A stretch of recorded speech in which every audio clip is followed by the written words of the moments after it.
All right, guys, we are live for AEW Dynamite. It's Wednesday night, so you always know what that means. It is time for a great edition of Dynamite, a fun pay-per-view. Let me just check, make sure that. Oh shit!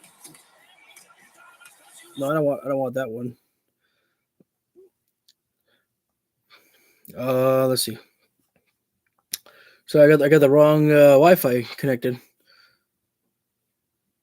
Yeah, we're starting off great now, aren't we?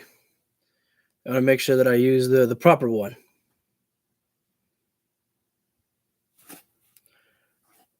All right, here we go. Now we're officially live. Sorry. Oh, wait a sec. We start with the house. No. Wait. Let's see. Claudio and Rey Fenix. Ooh, rare singles competition for Claudio on Dynamite. Wait a minute. Double Jeopardy match. What is this? Yeah. The Ring of Honor World Champion, Rey Fenix, one half of the Ring of Honor World Tag Team Champions. The winner of this match will get a shot at the other man's titles. If Rey Fenix wins, he'll get a Ring of Honor World Championship shot. If Rey Fenix wins, if Claudio wins, he and a partner will get a shot at the Lucha Brothers Ring of Honor World Tag Team Champions. Okay. All right, so I was worried there because I thought that Claudio and Rey Fenix, that it's double jeopardy, so I thought it was title for title, and I was like, well, that's kind of weird. You know, Penta should at least be involved, you know, to help protect his, you know, tag team title. But no, so what's going on is Claudio and Rey Fenix are opening the show here, and just a reminder is that if Claudio wins against Rey Fenix, he will be getting a title shot at the Ring of Honor Tag Team Champions with him, and I would have to imagine to be Wheeler Yuta taking on him and Penta El Cero Miro.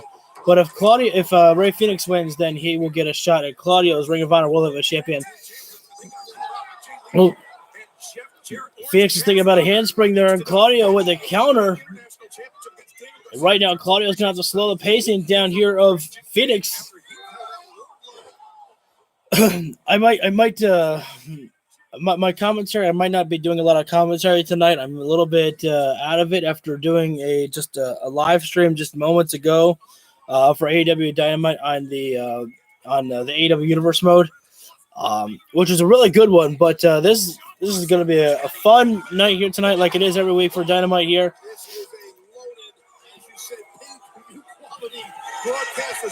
So I hope you're okay with some silent moments. I'll be making sure to react, of course, and everything. But Phoenix gets the counter on Claudio. Phoenix. Fans going wild for Rey Fenix right now. Phoenix definitely firing back on Claudio. Rey Fenix thinking about a springboard, may have taken too much time. Wait a minute. Able to take Claudio down with a Hurricanrana there. Claudio taking a moment to roll out of the ring right there, but Rey Fenix, Tope Suicida. Phoenix not stopping. Second round. Claudio cannot keep up with the speed of Rey Fenix. Very few men can. Phoenix, Tope. Whoa, looking for another Tope Suicida. Claudio able to catch him there. Military press. Oh, no, onto the guardrail. Oh, man. The strength from Claudio. I mean, think about it. That's a lot of strength just to carry a man like that. Rey Fenix, you know, he might not be the biggest guy in the world, but still, I mean, to be able to carry a man like that. And hey, it's still called the guardrail. Right now, those steel steps. Claudio has the steel steps in mind. Wait a minute. No, he's not going to suplex him. He's carrying him up the steps. Rey Fenix. Phoenix is able to fight out a little bit there, and so wait. Forearm there from Phoenix. Phoenix, who is in the crowd area. Roundhouse kick there. Now, fans better make sure to be careful. Rey Fenix and Claudio, they're not going to hold anything back here. Phoenix up on top of the guardrail. Trying to make sure that no one's around him. Wait, runs off the barricade into a Hurricanrana there. Phoenix, he usually runs the ropes, and that time he ran the barricade. The fans are loving this one here. Alex Abrahante is trying to get Phoenix back into the ring. They were trying to cheer him on there. And you can hear, you can already hear, we are just only 5 minutes into the show here, and the fans are already breaking out into a "This is awesome" chant, really giving the appreciation for Claudio and Rey Fenix here. And thankfully, the referee is, giving them a little bit of a slow count, allowing these wrestlers to get back. Aubrey Edwards allowing them to, try to recuperate a little bit. We know that they do not want. We don't want this matchup to end without a fall. Oh, Phoenix thinking about super kick. Oh, but still gets caught. Claudio with an enziguri. Getting tongue tied for a moment. I'm sorry. Oh, almost looked like a Death Valley driver there by Claudio, but it was not. It was more like a fireman's carry slam. Big, forceful, explosive power there by Claudio. And you can see Danielson and Wheeler Yuta watching on right now. Thankfully, Alex Abrahantes is on the outside of the floor there to try to make sure. Wait a sec. Claudio's got Rey Fenix in the fireman's carry position, and he's walking. He's up on the middle rope there. Don't let him go to the top. Oh, my God. Not a military press. Phoenix, that was disastrous. If Phoenix would have fallen there. Phoenix up on the top rope. Wait a sec. Still returns back to the top. Hurricanrana once again. And what a fall from grace for Claudio Castagnoli. Humpty Dumpty had a great fall, and this egg is not broken yet. That was pretty lame. I don't know. You tell me. Was that kind of lame?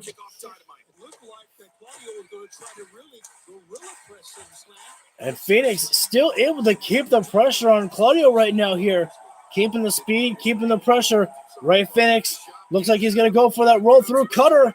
Wait, nope. Instead, turns around, trying to go for Code Red. Wait, nope. Claudio, big time lariat takedown.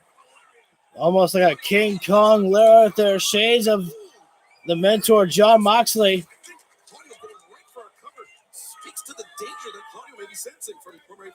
Phoenix rolling out of the ring right now as Phoenix is feeling the pressure by Claudio, and that's a smart thing to do. Sometimes you got to roll out of the ring to catch your breath, to come up with a better game plan as well, too. And right now, into the crowd, or against the barricade, the uppercut from Claudio. Oh, no. Another military press by Claudio here.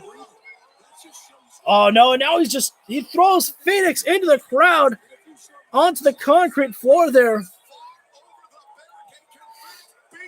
Wow, that's a big gamble there, Hassan.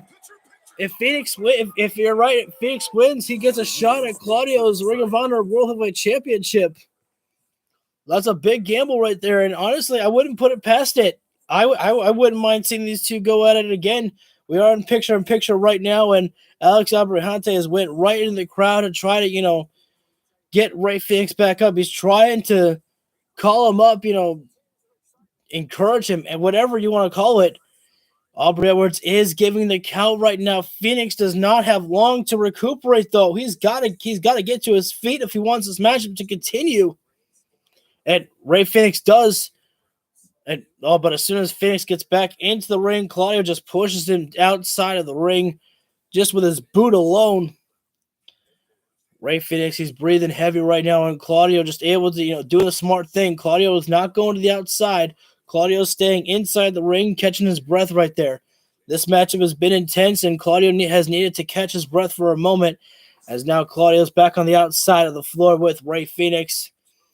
Throws him back inside the ring now. Phoenix not able to create any offense for himself right now. He has been punished right now as Rey Fenix. Claudio has an arm lock applied over on Rey Fenix right now. Just keeping him grounded there. And this is just got to be absolutely frustrating for Phoenix as he's just having to, lay there right now. He's trying to think of a way to escape this one. The ground game, in my opinion, I don't think is really Phoenix's strong suit. So Phoenix is just being taken out of his comfort zone. So he has to think of something else to get. What a submission hold applied here. Claudio's got the arm and the head trapped in a sleeper hold position. That is quite an interesting submission hold applied there. Ray Phoenix, oh, nice movements there. Phoenix has got his hands clasped together and into a double axe handle into the face of Claudio there. And it was starting to make some impacts there, but Claudio, Phoenix now fighting out as best as he can. Back to a vertical basis. Ray Phoenix, open hand chop, and now a regular chop. Knife edge chops coming into play on Claudio. Claudio trying to get his hands up there, but failing to do so as Phoenix is slowly starting to break down the barriers of Claudio. But just as soon as I say that, Ray Phoenix gets dropped with another clothesline by Claudio. And we are back live right now.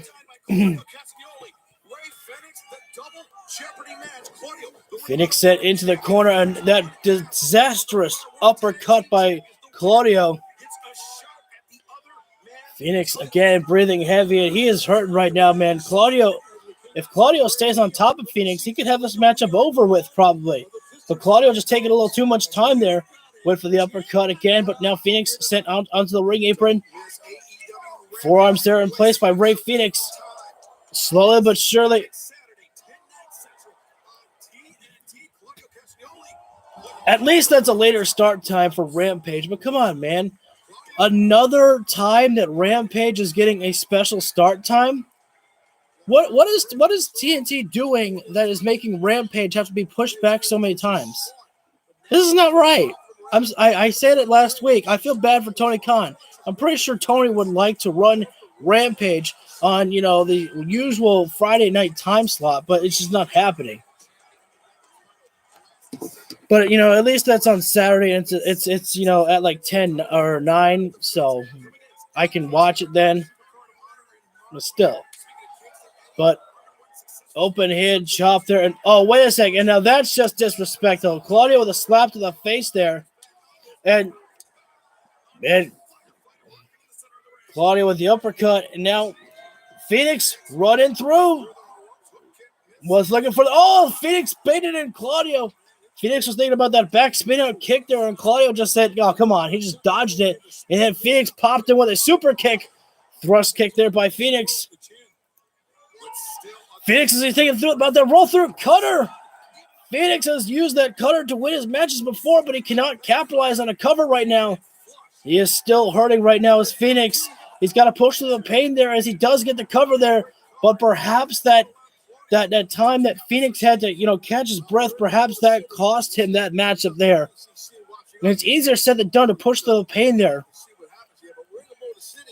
Claudio rolls to the outside of the floor, and Phoenix, is it a wise decision to take a flight right now? Phoenix trying to debate that himself right now.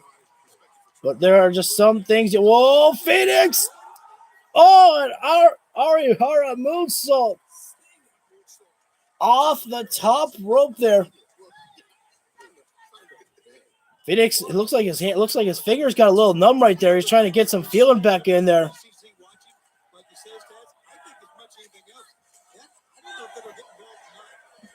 Wolfman. Let me turn the volume up a little bit. I'm sorry, I didn't even realize. Oh, Phoenix took one too-minute dives. Claudio catches him with the uppercut, and this one is not over. Claudio's got the arms trapped. He's looking for the Ricola bomb. Wait, Phoenix rolls through. Code red. Wait. Oh, a close call there. All it takes is those 3 seconds for this matchup to be over. And Claudio, he feeling a little bit frustrated right now. Claudio just, kind of pat his head on the mat there, realizing that he can't take any more chances with Phoenix here, but I think he may have ran out of time. Phoenix with a super kick. Claudio with the uppercut. Another spin out kick there from Phoenix. 1 too many times with a lariat. Another super kick from Phoenix. Could have knocked out Claudio. No. Claudio getting the shoulder up at the last second. Literally the last second there. Ray Phoenix is going to have to hit a big move here over on Claudio to finish this one here. What does Phoenix have in mind now? What is running through the mind of Ray Phoenix to put this one away over on Claudio? If he wins this one, he's getting himself a Ring of Honor World Heavyweight Championship matchup with Claudio. That's a lot of That's a lot of weight over on Phoenix there. He's got Claudio up for the fireman's carry position. Oh, but he couldn't hold on to it for too long. Claudio, he's got Phoenix up.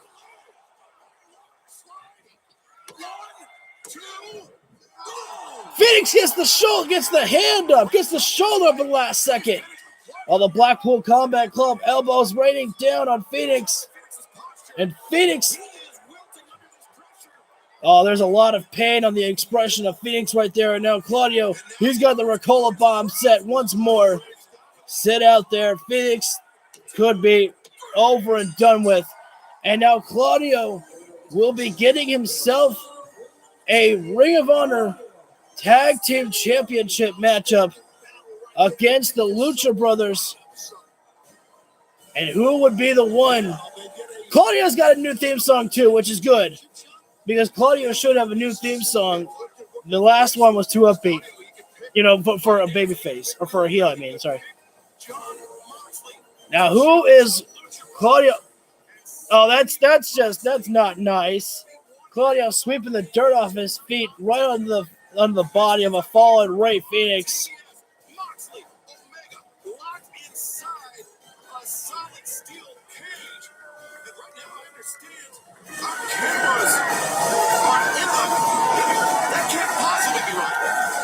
Come on.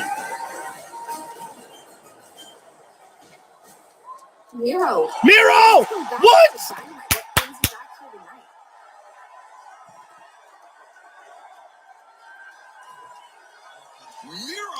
Uh-oh, what? Wow. Power walking right into Tony comes off. Oh, boy. Well, we know what the main event of Double Nothing is. Let's hear from the AEW World Champion. No. We just saw Miro return. Miro returned, and he walked right into Tony Khan's office. Oh, God. Dudes! Telling you, if you were, like, and I know that you're here for a reason. You were, watching the AEW Dynamite show. But I'm asking you all, as a favor to me or to favor to your friends, tell them to tune into AEW Dynamite. It doesn't even have to be tonight, but I would pick tonight to be the night to recommend Dynamite to somebody to start watching, because you will find anything. I mean, you don't have to like everything on the show, but you will find something entertaining. Miro is back and walked right into Tony Khan's office. Holy shit. And then back to back, we have MJF. Want to talk about the pillars? Okay. Let's talk about the pillars. Back to back. Miro and MJF. Started us four young I'm gonna shut up. MJF song. Nation with our talent. We came from absolutely out of nowhere. You're looking at the future of AEW. We were like the Beatles, man. Sammy was like Ringo. Wildly talented, incredibly stupid.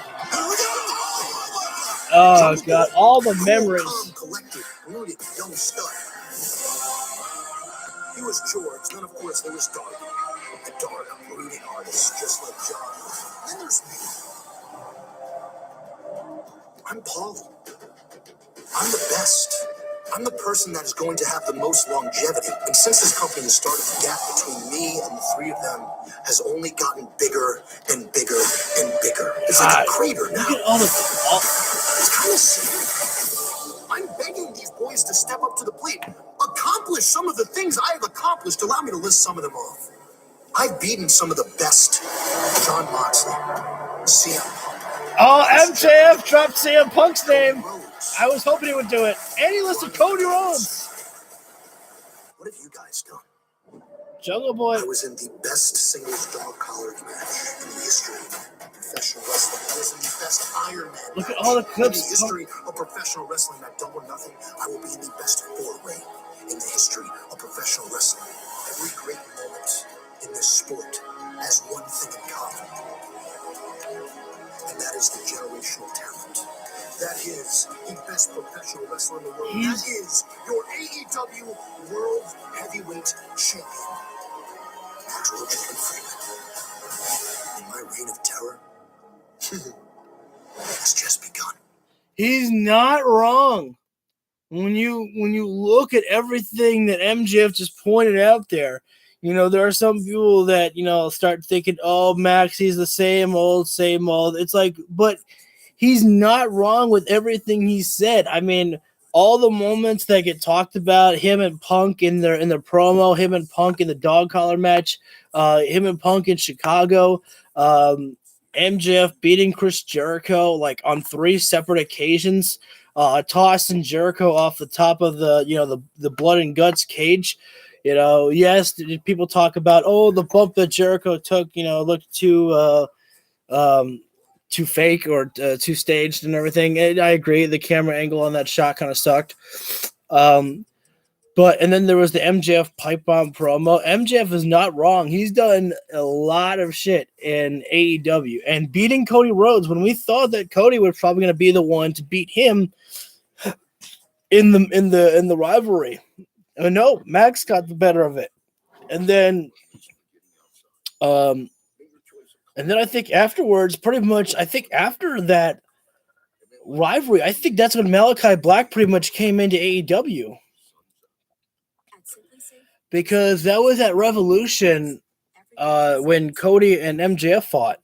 So pretty much right after Cody had his matchup with MJF, pretty much Malachi came in just weeks later and went after Cody then, now that I'm thinking about that.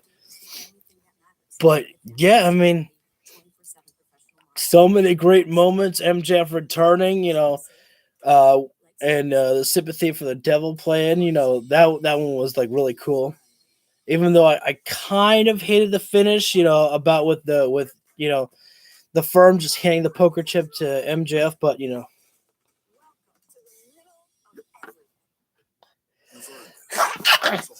excuse me. Why did I say thank you? Nobody said bless me. Let me fast forward.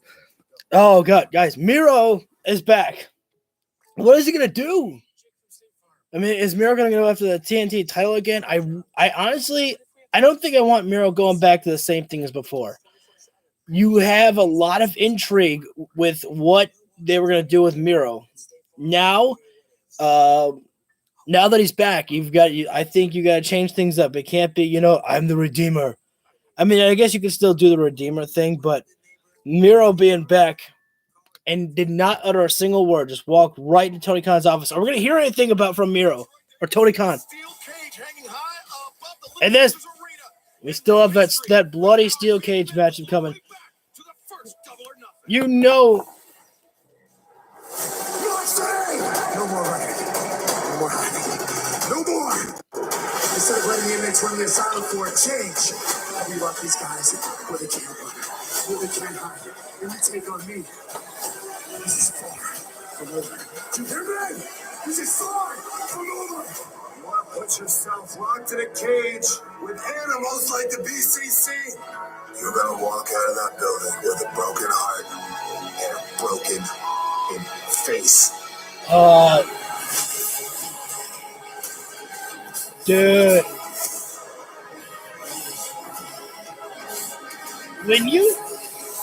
When you think about it, just remember all the matches that Moxley and Omega have had.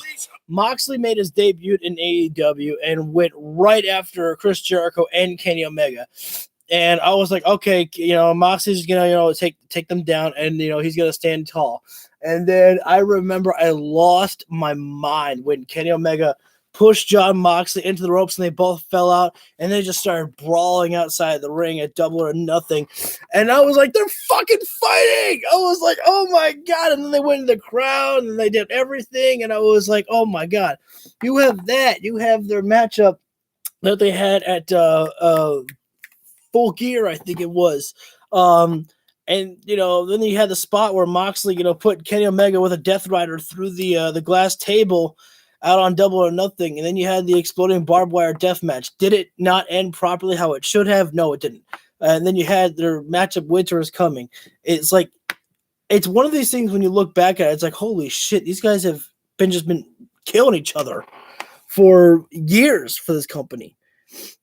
A new level of violence tonight. And this is going to be great because it's going to be bloody. Both men are going to fucking bleed. And here we go, FTR. I want to say this, though, too, just to give my thoughts a little bit.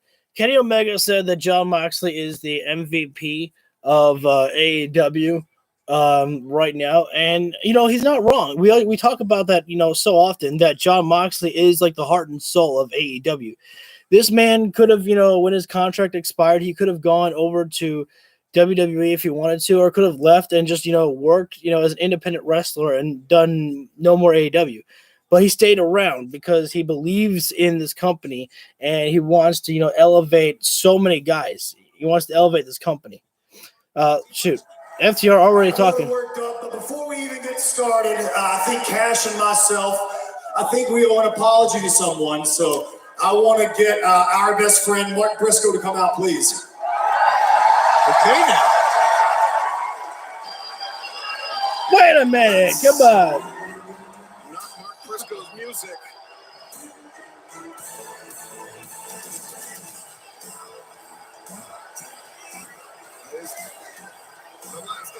One of my least favorites to see. So FTR, I need to say one thing to you. You had one job today, and that's accept the challenge that we issued last week. So I'm asking you right now, FTR, do you guys accept our challenge at Double or Nothing in Las Vegas?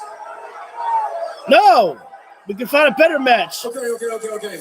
Hang on. Do you guys want us to accept their challenge at Double or Nothing? That's what I thought. Thank you. We got better teams. Okay, wait a second. I got an idea. Okay. I will accept your challenge for Double or Nothing if you guys, especially you if you guys admit to using Mark Briscoe.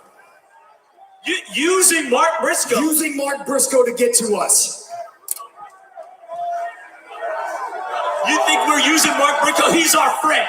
Okay, you want to do that? Such good friends that Sanjay doesn't even know how to pronounce his name. Hey. Man, big pop for Mark Briscoe. Simmer down, boys.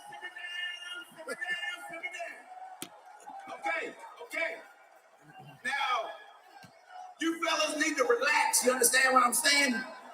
It's become abundantly apparent to me that you fellas have a hard time controlling your emotions when you're in the same vicinity. Okay? So I talked to my good friend Tony Khan, and I got some news. In Las Vegas, at Double or Nothing, tag team title match, FTR versus Jay Lethal and Jeff Jarrett. I'm gonna be the special guest referee, man. Oh, okay. That's a little bit. Mark Briscoe, his brother, that defined kind tag team wrestling at Ring of Honor for nearly 2 decades. Correct me if I'm wrong. Hey, Jay Lethal, please take one and pass him around. That shall keep some peace. That brought my excitement levels up. All right, we need to toast to this. I'll give you that one, Tony. It's official. Correct me if I'm wrong. For me, my good man. Mark Briscoe trying to broker a peace deal. A little right in there. What's going on? Oh, Son's heavy hitter. Oh, what the? Pull him off. Sanjay's done spitting the alcohol right in the face of FTR. I don't think that's conceit. That alcohol just burn your eyes for sure. Wait.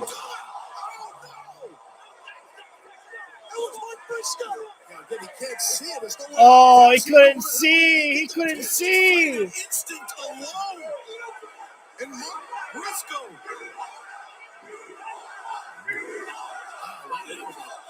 Drive right on top of your head. But again, defense to Dax, there's no way he knew. Oh, I didn't even think about that. And now, the burning sensation of the alcohol right in the eyes of Dax Harwood. He accidentally pile drive Mark Briscoe. Briscoe got pushed right into Dax Harwood and immediately into like a pile driver position. And Dax just fighting out of instinct. He didn't know who it was. He hit Mark Briscoe with a pile driver. Thank you actually for explaining that part to me, Taz. I didn't even think about that. Oh God. You heard Dax saying that Mark Briscoe is best friend and now seems Jay Lethal and Jeff Jarrett may have driven a wedge between Martin Briscoe and FTR. Yeah, oh, man. Ticked off right there. You can tell. I don't blame him. It was an accident. Well, it's official for Double or Nothing. Oh, pull at the heartstrings, the drama. Jarrett with Mark Briscoe, the special guest referee. But as of late, we have seen this rivalry between Adam Cole and Chris Jericho just go to completely different levels. Adam Cole charging up the ramp, diving. Yeah, that was actually cool. Jericho saying it was an unprovoked assault. I will say this though, when I listen to Solid Monster Sounds Off again, I shout out Jason whenever I think about talking about him, because he's like the only wrestling podcaster that I listen to actually trust. In my personal opinion, there are others out there, I'm sure, but he actually was saying how it was kind of like the segment was cool of Adam Cole and I think correct me if I think he said that it was cool, but the only stupid thing was that Jericho was looking at the monitor, which the camera was pointed at Adam Cole. So if Jericho was looking at the monitor, he would have seen that Adam Cole was running up there. I was like, oh damn! It was almost perfect.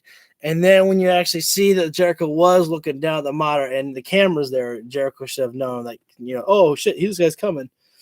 But still, When Nate Paquette is trying to get a word with Chris Jericho. Messed up. As I'm here with the Ocho, Chris Jericho. Chris, there's been a lot of turmoil between you and Adam Cole as of late. It seemed like Adam really got the best of you last week when he attacked you. How have you been feeling post-attack? The best of me. Why do you say that with such glee, Renee?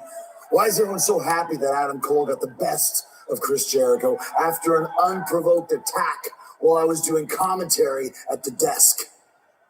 I wasn't prepared for a fight, Cole. You created an unsafe work environment. And you are exactly what I said that you are. You're a coward for doing that. So I went and got legal counsel, and I now have a court order. The court order says this: if I'm in the building, you're banned.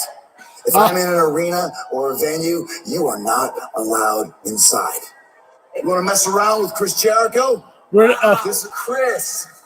Man, you really are delusional. Roderick's job. See, Adam Cole is one of my best friends on the planet, and one thing he's not is a coward. And as disappointing as it is that he's banned from the building, guess who's not banned from the building? Me. So how about you face me?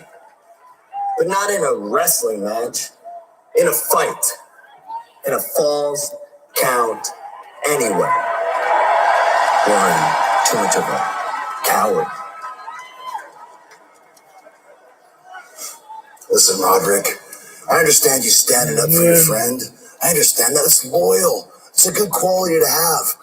But if you want to make a name for yourself in AEW against Chris Jericho, you're making a mistake. I'll knock your damn teeth down your throat.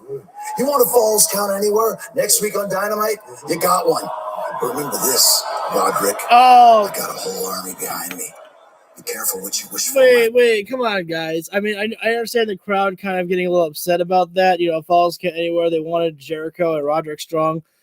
I understand that, but guys, you've already got such a stacked card tonight as it is. You got to give Tony Khan, some breathing room. He doesn't have any more room to put another match on for tonight, especially not a falls count anymore. See, I knew you were going to do that, Chris. I also got legal counsel. And the JAS, they're also banned from the building. Wait, what? I love Renee. She is just getting all giddy up there. She is smiling like big time. Is this real? Yeah, that looks like it checks out. Is this real? Jericho just like, wait, what? My band is broke. My band is banned? The Jericho Appreciation Society banned from the building. That's actually kind of funny. Wednesday night, Dynamite. Subtle comedy, man. I love it. Falls count anywhere. Chris Jericho, Roderick Strong. That is huge, Tony. He started it with all this legal counsel. Now he's got to pay for it. All right, well, let's see what is next. Let's keep the boat moving. Heading into Yes. Tony Khan's office, and Renee Paquette, she's staying busy tonight, trying to get another update from backstage. Renee's Pimble pull the toe shot. Quite the night here on Dynamite already. The return of Miro to Dynamite. I'm hanging out here outside Tony Khan's office. waiting to get a word. ThunderRosa. So it seems that tonight, it's a good night to talk to Patrick Cunningham. Sure seems that way. Good luck. Fucking Thunder Rosa's back. Are we a reflection of our places in life? What the hell is going on?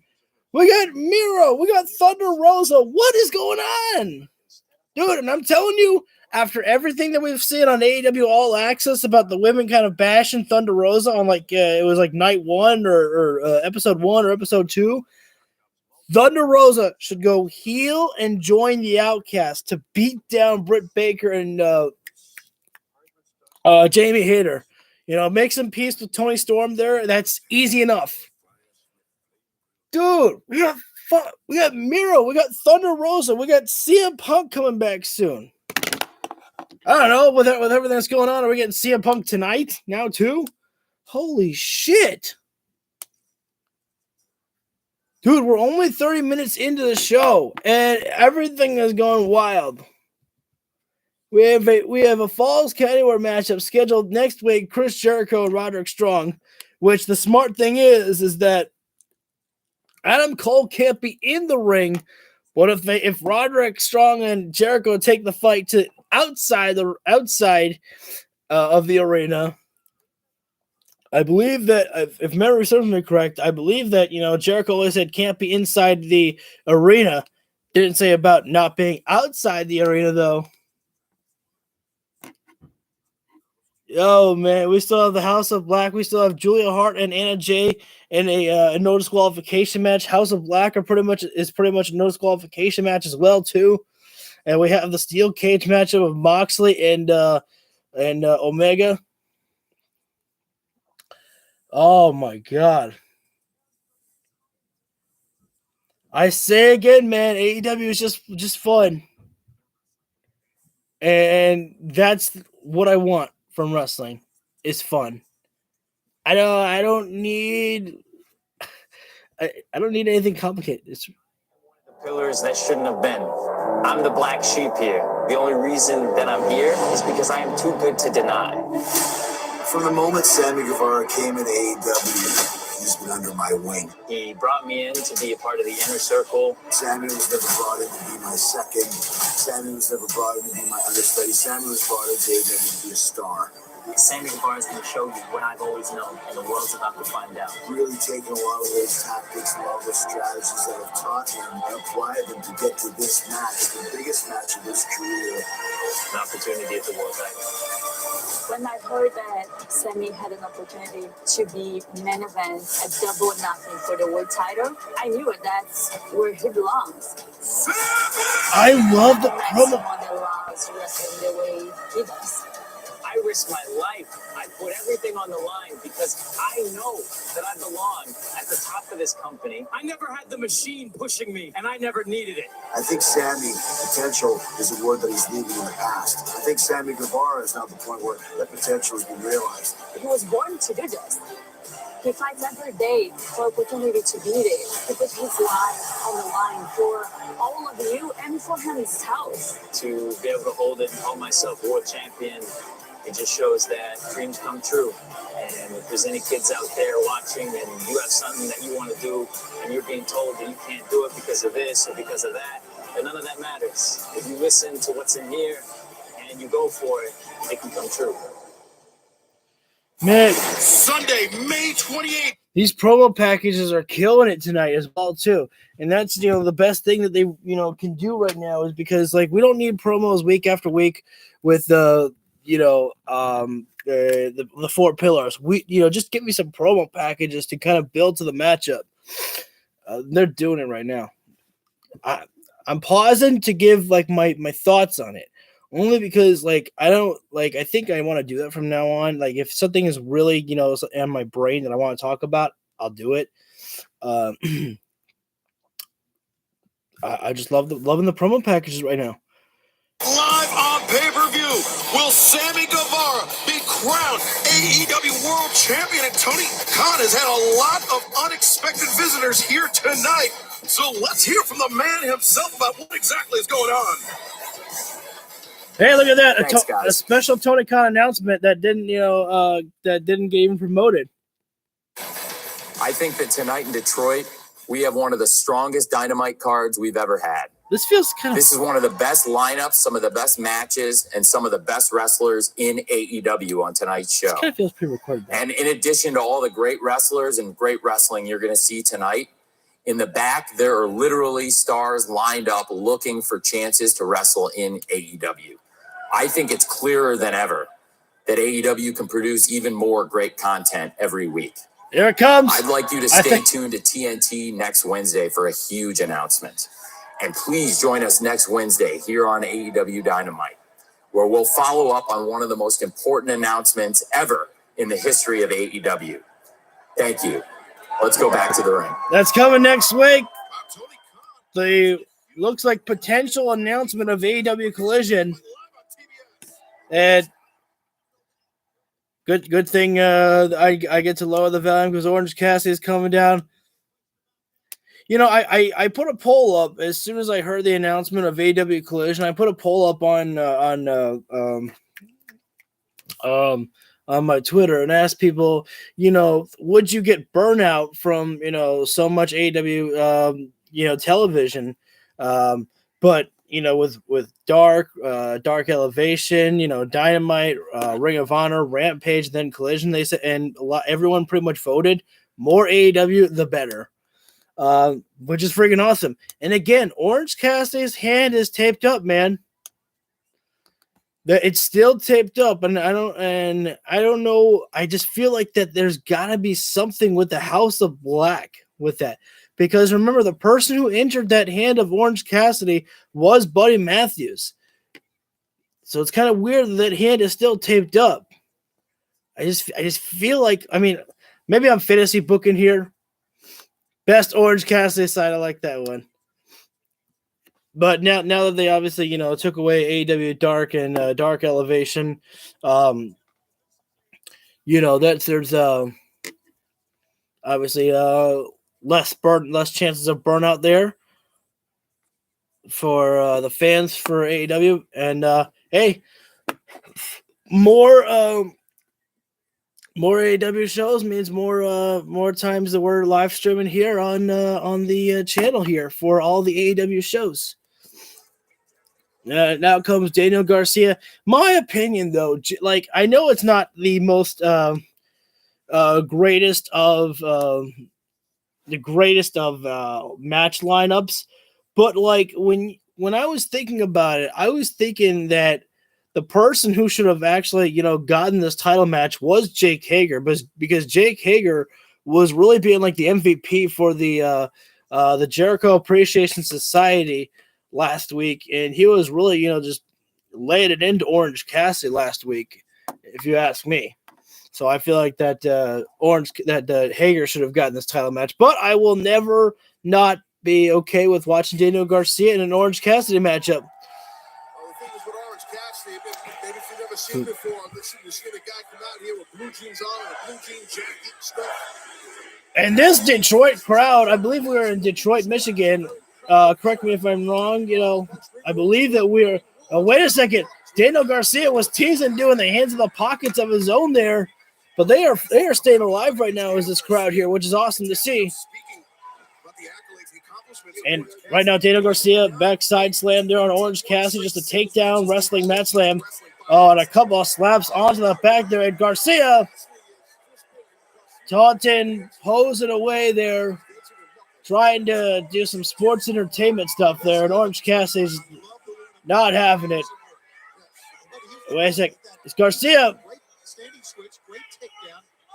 Garcia was teasing, doing the hands in the pockets there. Orange Cassidy caught the hands there.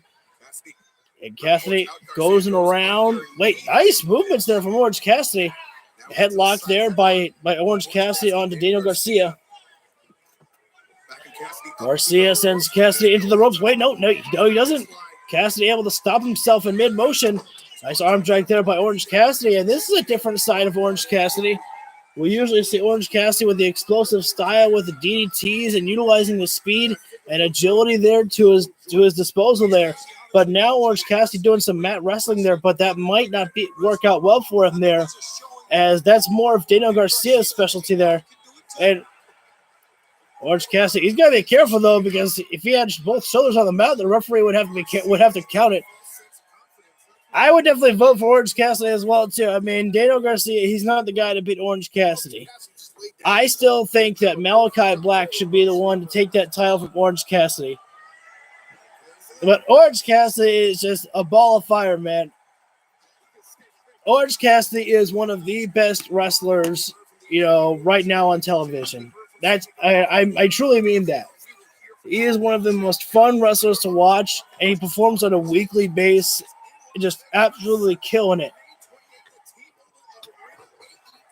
And, I have to defend Orange Cassidy because some people just online just think all he is, he's the guy with the hands in the pockets and blah, blah, blah. It's like, you haven't watched an Orange Cassidy match if that's all you think that he is.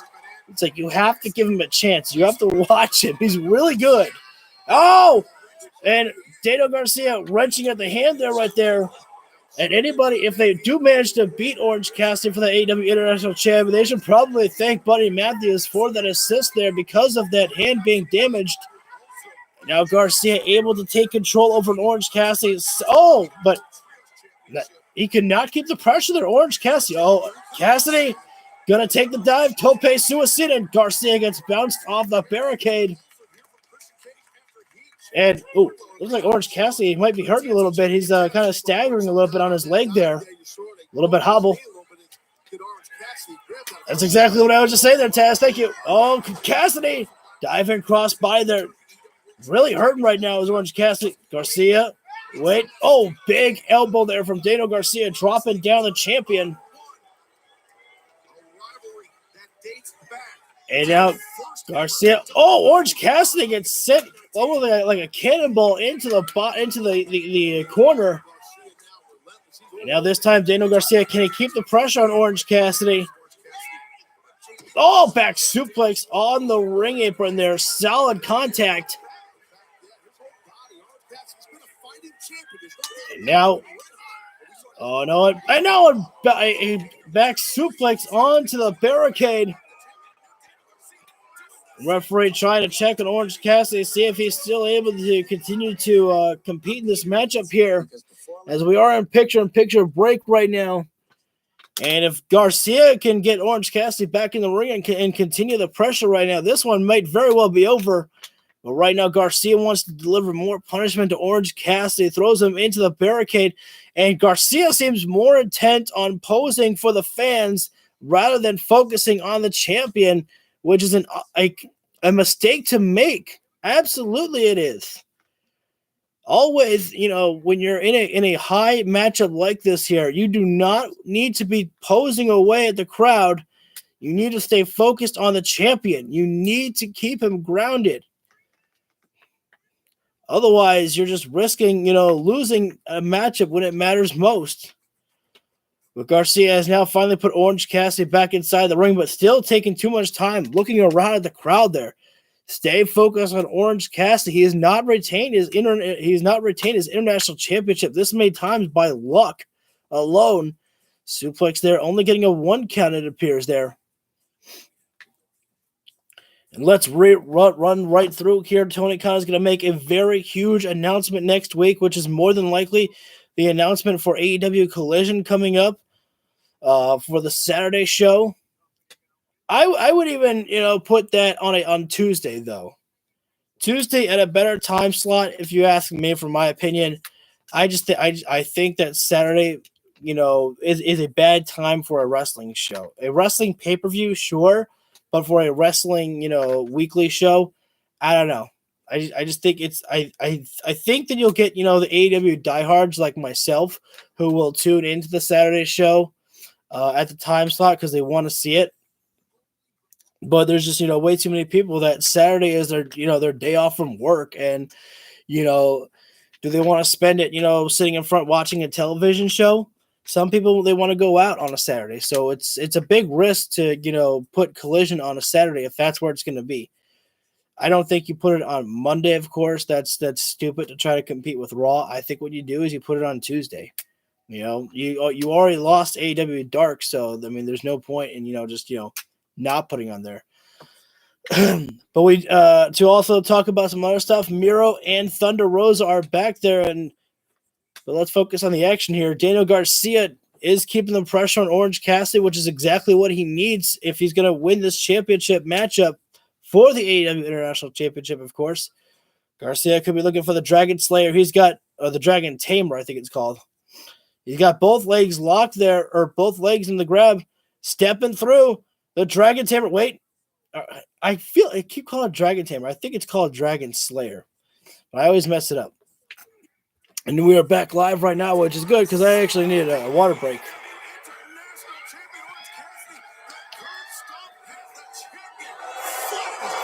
Garcia.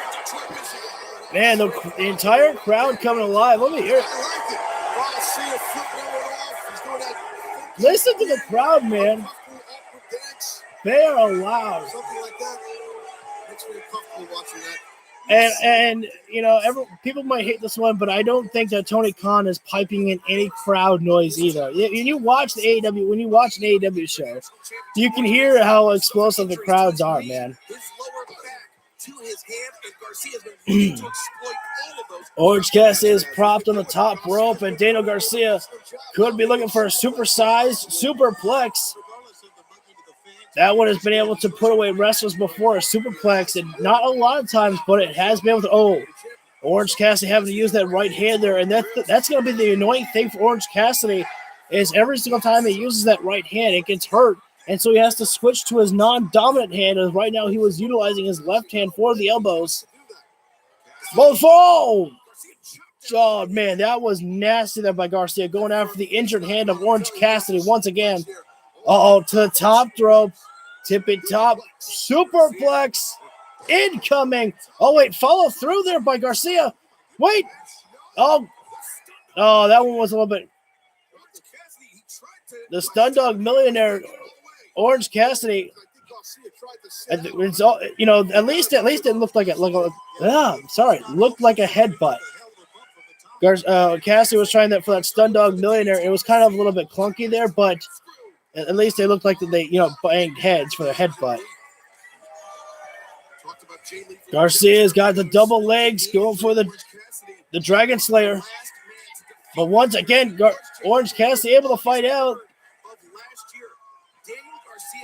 And right now, this matchup, definitely both men getting extremely exhausted right now. And Cassidy saw him looking at his hand right there, trying to think, okay, don't go for a punch. Got to utilize the forearms instead. Punch to the head. Forearm. Garcia and Cassidy traded back and forth. Here we go. But now Cassidy's starting to get more movements on Daniel Garcia with the forearms. Oh, wow. Kick right to the kneecap. No, a stomp to the hand. Man, Daniel Garcia is, I think, might be, the Orange Cassidy's toughest challenge to date right now. And now Orange Cassidy completely defenseless as Daniel Garcia, as you may have heard, has the hands in the pockets, looking for a pile driver. Cassidy fights out. Beach break. Into the cover there. 1, 2. Oh, and Garcia getting out at the last moment. 2 3/4 there. He wasn't able to do it there because the hands were in the pockets. Correct. And right now, Orange Cassidy pulls off the elbow pad. You know what's coming next there. The orange punch there. Every single time. Oh, no, a drop kick right to the kneecap once again. Man. Orange Cassidy's whole body is hurting. His hands, his knees. Daniel Garcia said, I'm going to end him. And Orange Cassidy, I don't even think. Oh, wait a minute now. And this is, completely stupid here by Daniel Garcia. He's got Orange Cassidy where he wants him. And he's doing the Orange Cassidy kicks right there. And this is incredibly dumb here by any opponent to be mocking Orange Cassidy there. Oh, man. Right to the face with a boot there by Garcia and Orange Cassidy. Now Garcia, pile driver there. Orange Cassidy. Oh, a close one. Another 2 3/4 there. And now Garcia is finally going to try. Wait. A cradle. Oh, a close call there. Oh, a stiff punch there from Cassidy. Orange Cassidy, beach break for a second time on Garcia. 2, no. With the shove off, Garcia able to kick out once again there. Now what Orange Cassidy's got to be thinking about the orange punch once again. But his legs are hurting. He can't make the leap. Dragon Tamer. So it is Dragon Tamer. The Dragon Tamer in place there. Oh, God. The legs are in pain right there. Oh, God. And the way that Garcia lays down, cinching it back. Orange Cassidy, he's fading, man. Oh, my God. Orange Cassidy having him. If he can just get his arm trapped over on Daniel Garcia. Oh. Now a triangle applied by Garcia. And again with the injured hand there too. Oh man, now a crossface. Every single submission hold coming in place here. Orange Cassidy. So close. Cassidy almost tapped there. Man, look at. Oh, God, stomping away at the hand there. Wait. Cassidy rolls through. Wait, no, Garcia rolls through. Wait, oh, God.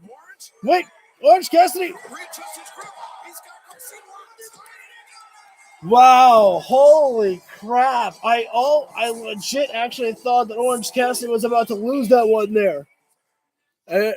God. That was honestly, I was almost expecting Orange Cassidy to pass out to one of those submission holds there. But you can I feel like that it's coming, man. I feel like that someone's taking that title from Orange Cassidy soon. And honestly, I mean, Orange Cassidy will deserve a break perhaps after he drops that title. Only question is, who's the guy to do it? Again, I still think that it should be Malachi Black, not just because I like Malachi Black so much, but because of the fact that Buddy Matthews is the one who injured that hand of Orange Cassidy. So the House of Black should be the one to get that title away from Orange Cassidy, because it should be the plan to wear down Orange Cassidy, and then someone from the House of Black takes that title. So we have another promo package. This is probably for the Outcast versus, pretty much the entire AEW women's division. Oh, hey, this week. She went back to Japan. Isn't that great? Surprise. It's good. I need another water break. You know what I find very convenient? That she did not here this week. She went back to Japan. Isn't that great? Surprise. Surprise. Oh my God, it's Sheeta! Sheeta might not be here in person this week. She's most certainly here. In spirit. She's there. It's all good. We'll just have a trios match. And at the end of that match, our arms will be raised. But not Jamie Hayes. How's that shoulder feeling? Huh? But don't worry. She will be back next week, and we officially accept. No matter what percentage you think I am, I'm percentage enough to kick all 3 of your classes. Well, next week on Dynamite, we'll show you offensive. The Outcast. Next week is when Thunder Rosa joins the Outcasts. I'm telling you, that's happening. And if it's not, it should. Just turn her heel. Make it make sense. Wait, what? I don't know. Out of my brain. Tony Schiavone, we saw out of the camera making his way down to the ring, and that was a surprise, though, actually, last week. Christian Cage saying that he wants to go after Wardlow's TNT title. I thought that was going to be Luchasaurus, but no, Christian Cage is not done, well, I didn't think he was done wrestling, of course, but not going to put over Luchasaurus. Luchasaurus is the guardian, and Christian Cage is the leader. Cage the king, Luchasaurus is a knight.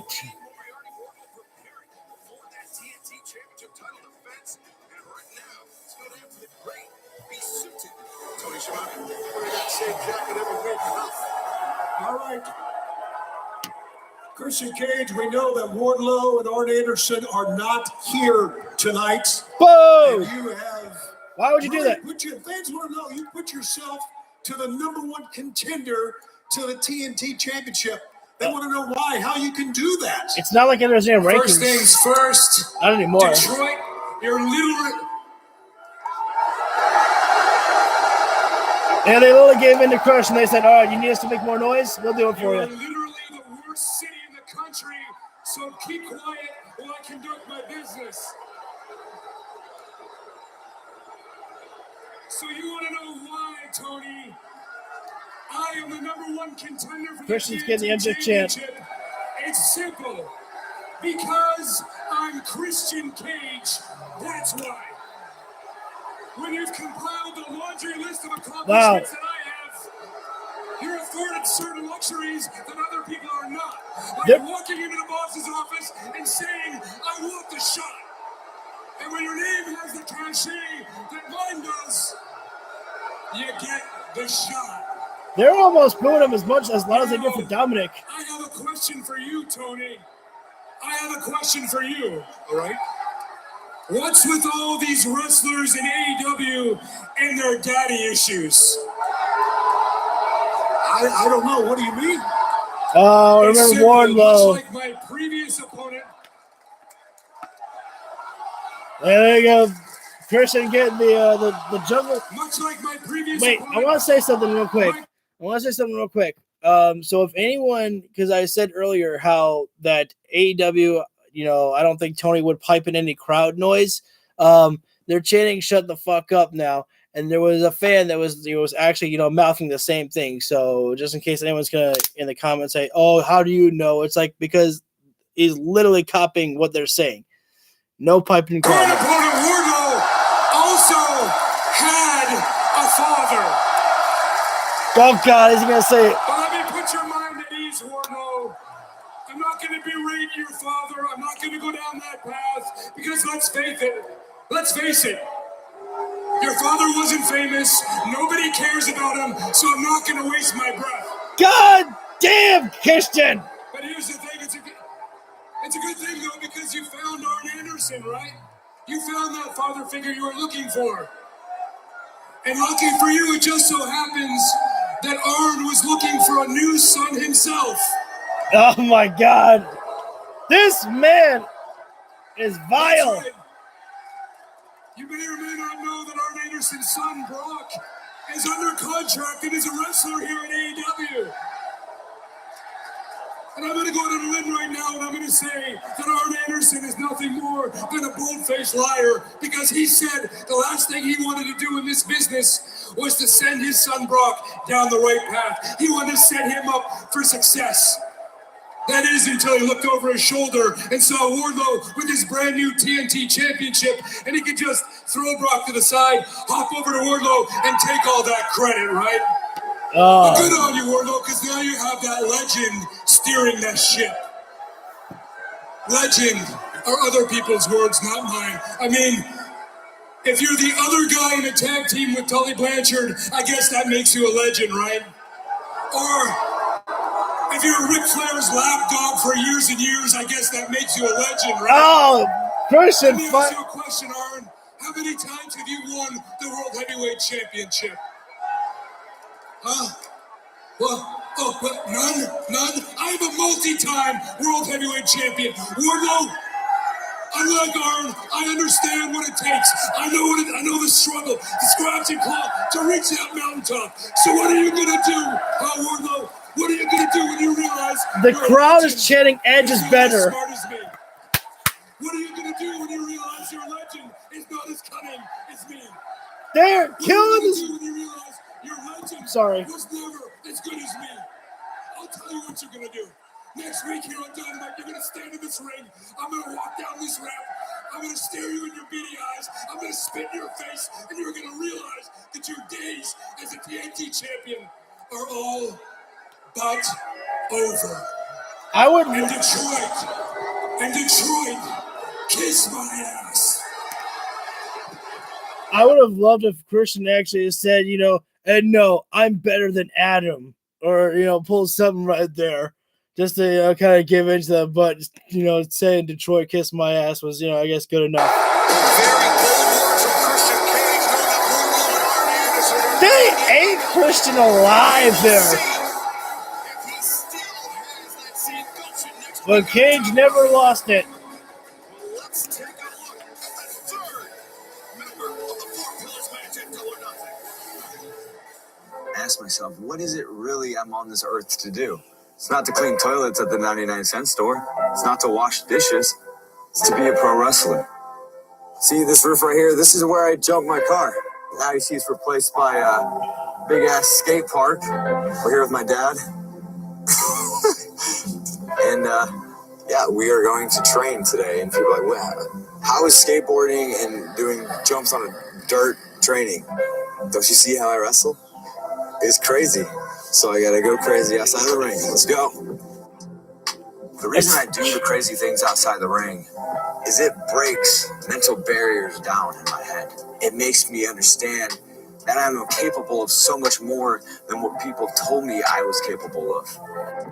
To represent this company as its world champion, I honestly just want to give back because it gave so much to me, my friends, my family, my sanity. Darby is a man who has blazed his own way into this business. He, like a young Sting, who had no uncle or father or brother or open door to get into pro wrestling, got into pro wrestling. So did Darby. There is a reason I do the things I do. I know exactly where I'm going and how I'm going to get there. And where I'm going is to Double or Nothing, to become the world champion. Will Darby Allin lead Las Vegas as the I want to see that. Like, honestly, I was kind of thinking to myself, oh, sorry, there's more. Fuck. Well, let me talk. No countouts, no disqualifications, anything goes, because this match is no holds barred. It's now Julia and Anna Jay. Oh, see, okay. Before we hear Julia Hart's amazing entrance theme, there's a couple things I want to talk about. I love the promo packages that we're getting tonight. Again, between all of the four pillars, it's awesome. Just so you can see how much this matchup means to all of them. And, again, Darby goes all over the places, man, with his extreme, sports and everything. He'd be able to take that AEW World Heavyweight Championship everywhere to get more exposure on AEW. And before I get carried away on that, this is why Rampage is something you have to watch, because Julia Hart and Anna Jay's rivalry started on Rampage. So it's proof there that if it's picking up traction and it's good enough on Rampage, you might be able to get featured on Dynamite there. So I just want people to realize that there is a reason to watch Rampage. People are like, oh, if you miss Rampage, it's nothing. It's like, yeah, it is a little bit something. So let's go ahead and let's just listen to Julia Hart's. Yeah, baby. I'm Most ready for it. amazing. She has like one of the best themes. Julia Hart and Anna Jay used to be best friends. Used to be. Introducing first, honorary lead I like. Julia Hart. I love how she's like the siren singing the song down. Wait, but no, Anna Jay with a steel chair right to the back there. And this is how personal this rivalry has become here. This is no holds barred here, so obviously this matchup has already rung here. And where is Anna Jay going right now? Going under the ring, searching for the trash can. And if you have to give any woman the advantage, you have to give it to Anna Jay. She has more experience in these hardcore matches than Julia Hart. But I'd have to imagine that Julia Hart has been studying, violence and, violent displays by the House of Black in preparation for this matchup. Wait. Julia, is her face, is her like face painted as well too? I'm trying. The only reason why I asked that is because Julia usually doesn't have her face painted at all. So that's kind of like how the House of Black always have their face painted for pay-per-views. Yes, she does. It's in the shape of a heart there. And now Julia, wait a second. That's a candlestick. I thought that was a baseball bat. That looks like a solid candlestick. Well, it's wrapped in black. Like the tape is like you see on the white tape on the candlesticks in WWE. This one is black. Oh, wait a sec. And now Anna Jay with a candlestick. Maybe I shouldn't be talking so you can hear the shots from the candlestick at least. If they pick it up next time, I'll shut up. Anna Jay sending Julia to the outside of the floor. And these women have been just doing a lot of battling on the outside. Oh, wait. Anna Jay looking for suplex down on the outside of the floor. And that one just takes the wind right out of you. And this matchup can only end via pinfall or submission inside the ring. Keep that one in mind there. Oh, the candlestick coming back into play, but Julia breaking it down before Anna Jay can bust her up, and Julia. Prior to them joining the House of Black or the Jericho Appreciation Society, respectively. Well, I mean, let's be honest. Anna Jay has had her her aggression before. Bringing Anna over to the timekeepers right to the table. Very dangerous territory. Right now, exhaustion definitely setting in for both women right now. They've been, pressing themselves hard here. And now we are going to go into picture-in-picture right now.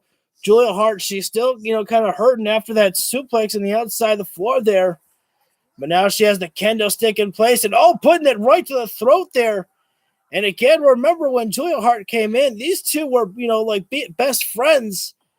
And now, absolutely, they're destroying each other here. I mean, to the point where they're bringing the kendo stick right to the throat there. Now Anna Jay fighting right out, and only for a moment now, Julia DDT onto the floor there, on the outside there. And now Julia going to throw Anna Jay right inside the ring there because she knows that this matchup is only going to be able to end via pinfall or submission inside the ring. That's the thing that I've never kind of liked about, no holds barred matches is the fact that it can only end, on the inside. But I guess that kind of forces the match to at least be a little bit longer, which is kind of cool, I guess. Julia Hart slamming Anna Jay directly into the turnbuckle pad there. Knife edge chop there. Right now, if I'm Julia Hart, though, I think I would go right for the trash can. But Anna Jay now with a knife edge chop right there of her own onto Julia. Wait, counter for counter. These women just, trading blows back and forth right now. That one really stung, and Julia put everything she had behind that knife edge chop to where she even, kind of hurt her own hand there with the amount of power that she put behind their knife edge chops right now. Oh, wait a second. A poke to the eye right there, and it's all legal here. You might not like it, but that's exactly. Hey, thanks for all the. I'll return back. Where is it? Where is it?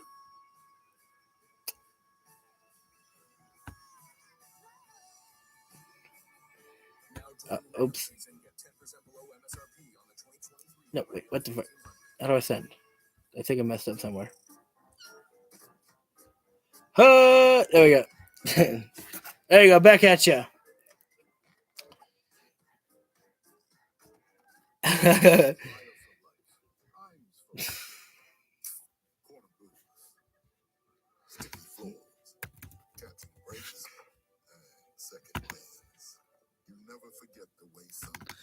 And the steel chair coming into play for Anna Jay right now. She's going to put the chair right in between the two ropes there, which I never like because it never looks as good as it would on a because it never looks as good as it would in the game where you throw your opponent right into the wait. Oh, actually, that made some solid contact there. Anna Jay gets sent right into the steel chair there which she herself propped up there in the corner. And now, man, more steel chairs coming into play here. How many chairs is that? That looks like be about like 6 chairs in total in this matchup. And you got to remember that Anna Jay. Wait a sec. Julia Hart, she had the intention. She stacked the chairs on the outside of the floor. Wait a second now. Anna Jay. Wait a minute. Face crusher down on the steel chair. The ribs, the face, all crashing down into the pile of chairs on the outside. And now, Anna Jay sending Julia Hart into the ring. Clearly going to try to put this one away here. And I don't know if Julia actually got her shoulders up there. I don't know how inexperienced that Julia Hart is actually, though.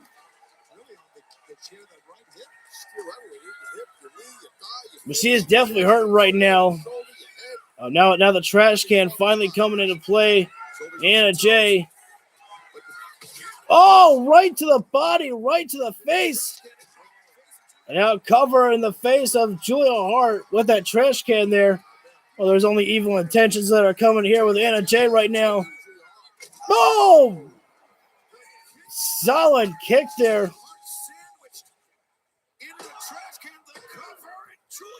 Julia, it's a weak kick out there from Julia Hart, but she's able to get the shoulder up there. There's not a lot of fight right there.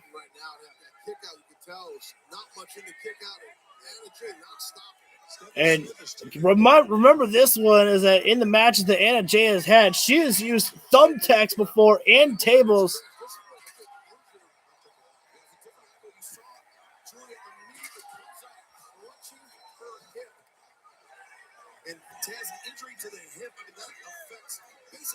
And now Anna just bringing all the chairs inside the ring. And they're putting the graphic up for Rampage being, again, on another special night, Saturday at 9 o'clock. I'll be able to, more than likely be able to go live for that one.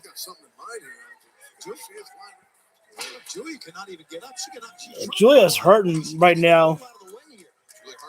Her arm is hurting. I don't know what's going on. Clearly, they haven't brought the doctor over yet, so nothing too serious right now.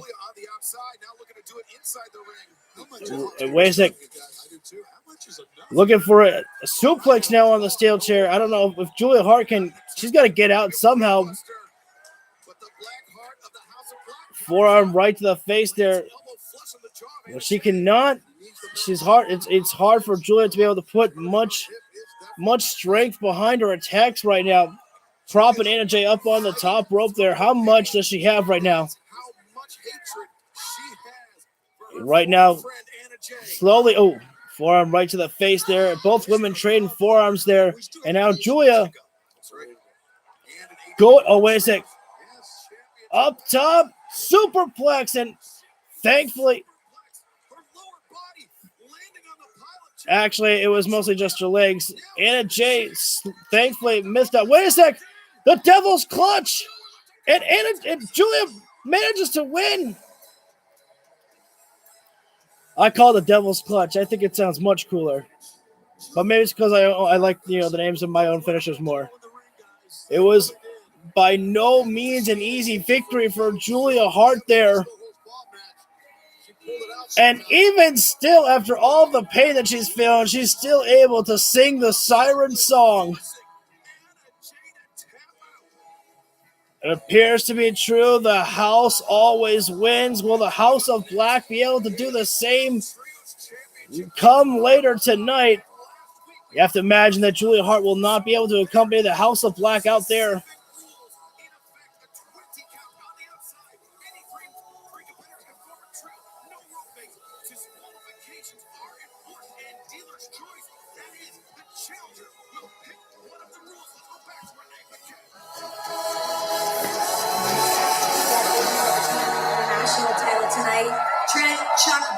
You guys keep walking away with the trios titles tonight. Gold all around. How you guys feeling? Yeah. I think there's enough room in my backpack for 3 more.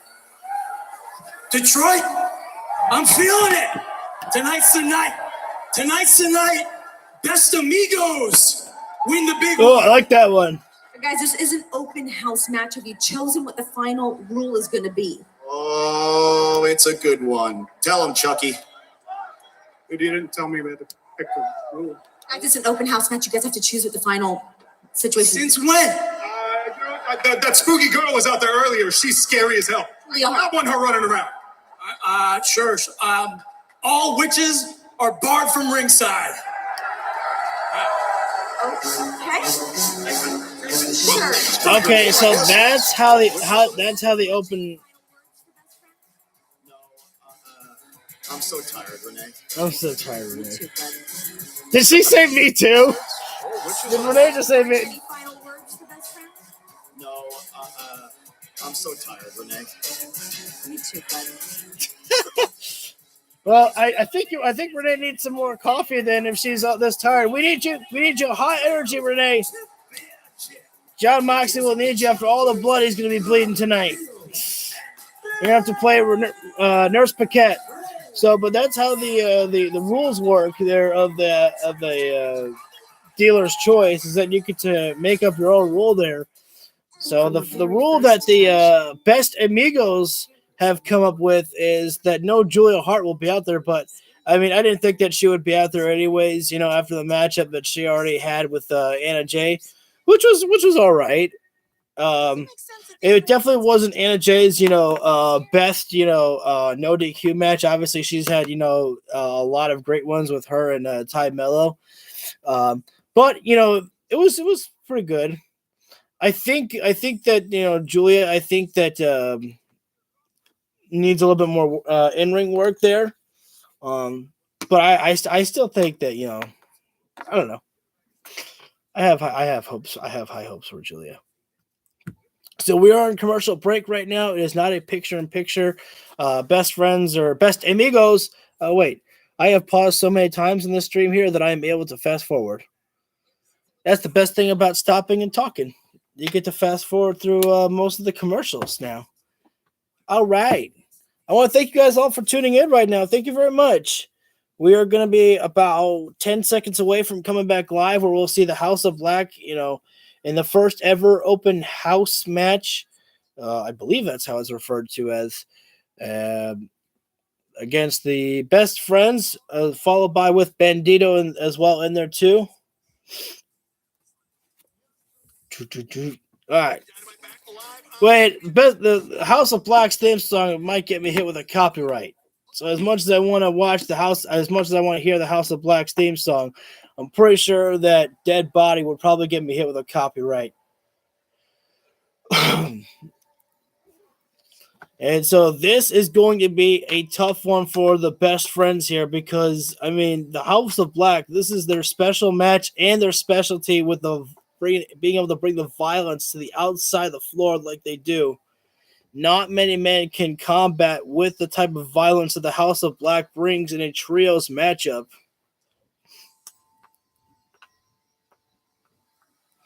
Again, I'm still saying that Malachi should be the one to take that international championship from Orange Cassidy. But now I wonder if the House of Black are going to be coming down with face paint, just because I really don't think, I think that should be only pay-per-view. Well, judging by the fact that Buddy Matthews is not wearing face paint, I'm going to assume no. The only one in the House of Black who should be wearing face paint is Malachi.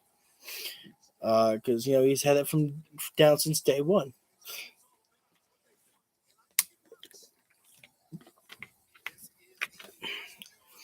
Again, I apologize that there's just not a lot of audio right now for the entrance. I would have it up, but I just think that, Dead Body would probably get me hit with a copyright. I miss. Oh, there it is.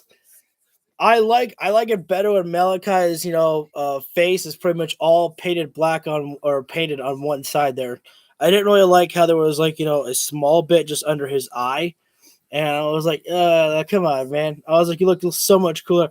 Look at the designs on the. I'm bouncing around a lot. I'm sorry, but look at the designs there on the ring mat. There's like a lighting there. Kind of like the same thing as FTR, but it's all circles with gray there. I'm not describing it pretty much properly. Spooky witches stuff.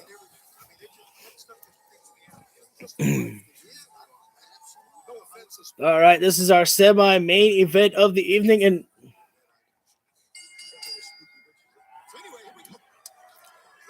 wait a minute.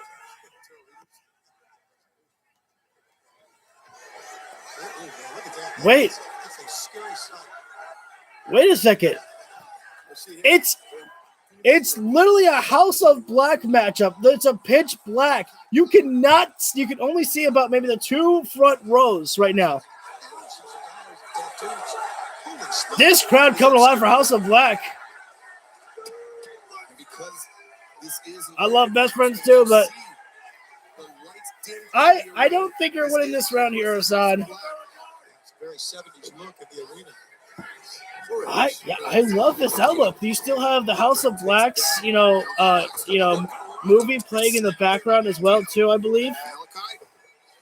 At least on the banners, it's playing the House of Blacks movie still. It really just makes it feel like you're in their house. No pun intended, I guess. But Malachi places Bandito. That is so cool. It really makes this matchup feel so special. Oh, wait a minute. Now they kind of increased some of the lighting. No, keep it as dark as possible, Tony. I like it better that way.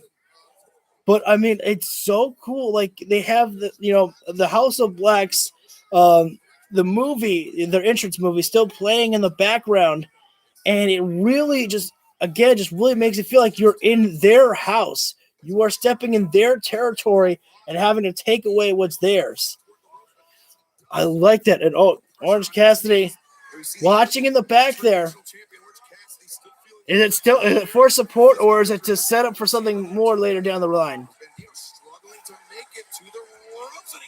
I haven't been talking about the match itself. I'm sorry.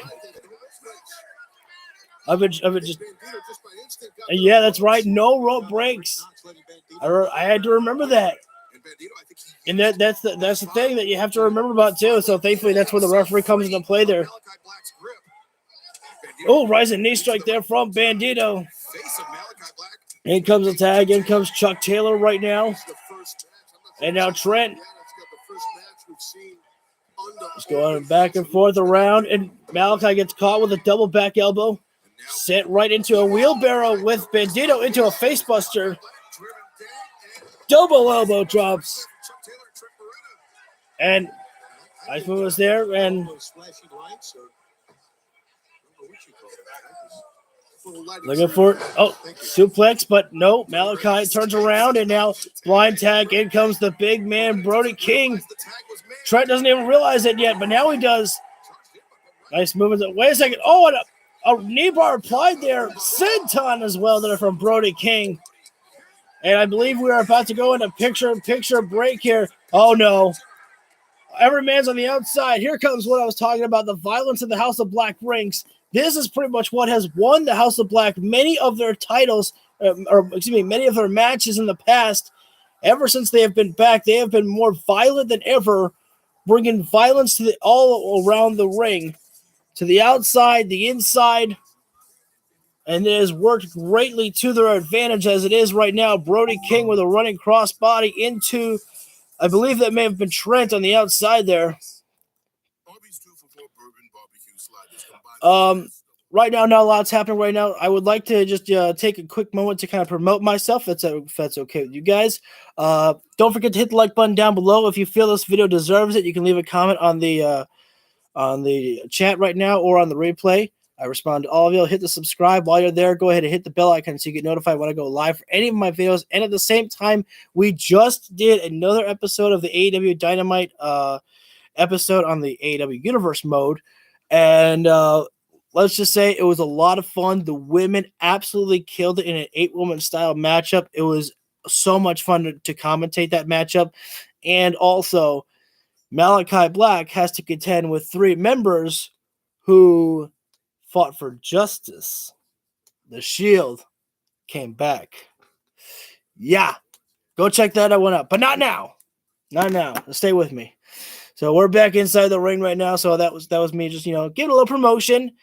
Obviously, I'll have to, remind you of all that shit after we finish the stream as well tonight too. Wait, I want to Show me focus. Okay. When I'm here, Remember, sorry. just feel it. Mark Hamill. You're on Kobo. The Mogo Wampa thing is coming. You're not scared. Show me focus. Good. Now I'm playing baseball. Right. You will take me to the senator now. Take me to the senator No now. less risk. Sorry, I just want to hear Mark Hamill. Mark, no, I don't actually have the force, right? BD1 says no excuses. Hold it.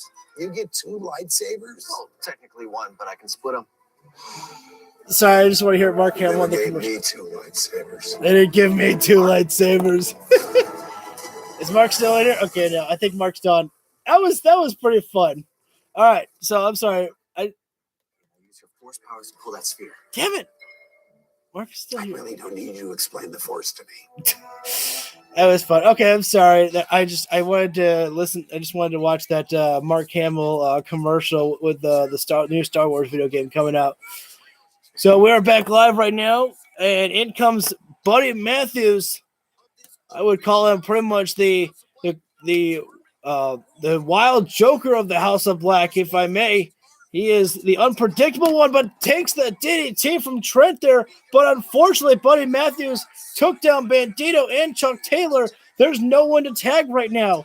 Smart positioning there from Buddy Matthews, but Buddy also has nobody to tag right now. Trent, big super kick, and I think Buddy may have lost a tooth right there.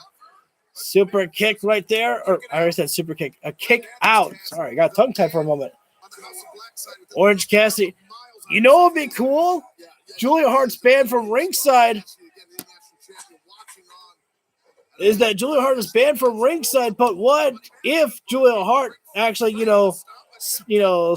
meets up with Orange Cassidy in the back? I just keep waiting for Malachi to be the one to take that title from Orange Cassidy. Sorry. I'm a super House of Black Mark. Bandito. Nice corkscrew cross body there from Bandito. Just launched himself around there. Wait. Into a crucifix bomb. Bandito all fired up right now. And it looks like Bandito's going to take a dive right now, going after Malachi. No, a tope con hero taking down Brody and Malachi. But Buddy Matthews is still the legal man for the House of Black right now. Bandito's got to keep the pressure on Buddy Matthews. Oh, got McCurry there from Bandito. Springboard. Gets caught. Rising knee strike from Buddy Matthews. I think Buddy Matthews is even shocked that he was able to make the full contact there. But Buddy has no one to tag right now. But Chuck Taylor comes in right now. Buddy still has nobody. Rising knee strike there from Chuck Taylor on to Buddy Matthews. Ripcord into the soul food. And Brody King makes the blind tag there. Lariat. No, rising knee strike. Buddy Matthews. Looking for Dante's Inferno. Chuck Taylor gets dropped, and Trent tried to make the save there, but Buddy Matthews too quick to stop him. And I like the fact that Malachi Black just stood up on the ropes there. He's like, they already did it. I don't got to do a single damn thing. And I think they actually are new AEW. They're actually new Trios Championships. I thought it was just the lighting, but no, they're actually new Trios Championships to fit more of the colors of the House of Black. And now we will have our. Wait a minute. Cassidy was watching from the back, and who is that? It's Kyle Fletcher from Aussie Open. Aussie. Wow. Fletcher doesn't he have enough belts of his own? Seemingly laying out. Orange Cassidy. I was expecting Julia, but no, Orange Cassidy was there for a reason. Fletcher. Orange Cassidy appears to be set up for next week. Participant at Double or Nothing main event. I feel like I'm kind of losing my voice a little bit.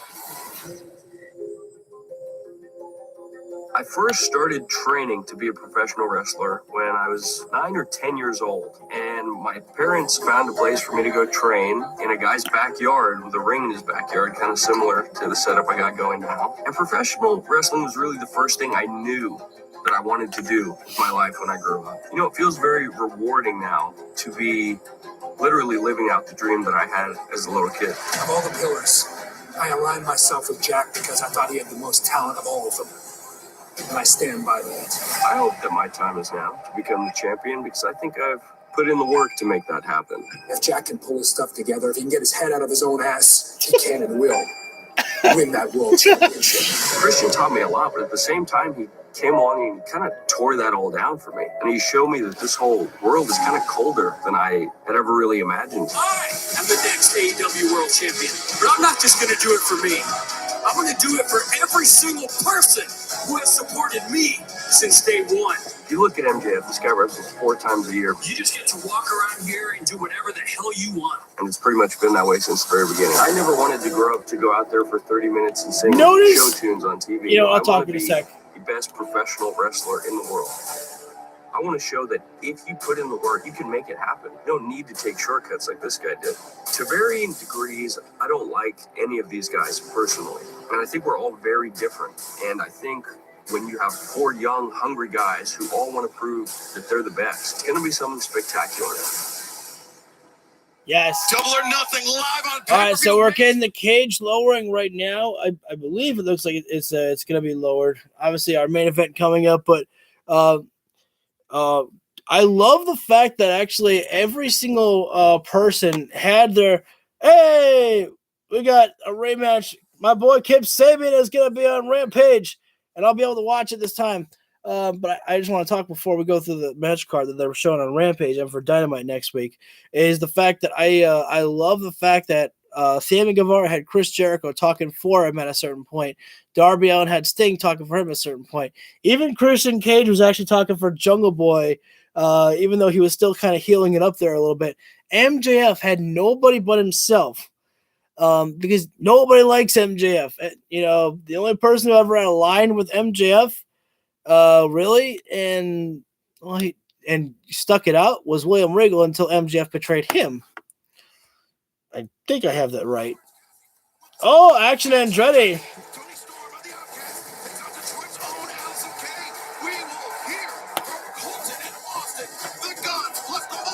Oh, we got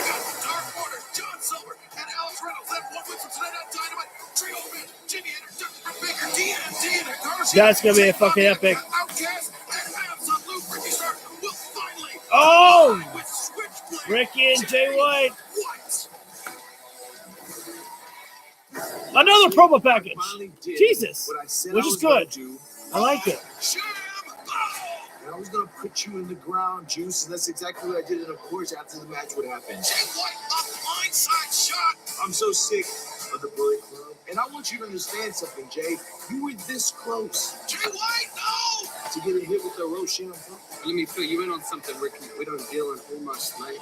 And now you want your moment with Switchblade Jay White. You want it to happen in the perfect place at the perfect time. When the setting is as perfect as I want it to be, it's going to be you and me, Jay. And I'm going to show you what a real legend looks like in the making. Absolute Ricky Starks gain. As much as I like promos, like in-ring promos, and Jericho and Roderick Strong, I almost forgot about that one. Banned from the building, but not from the outside. As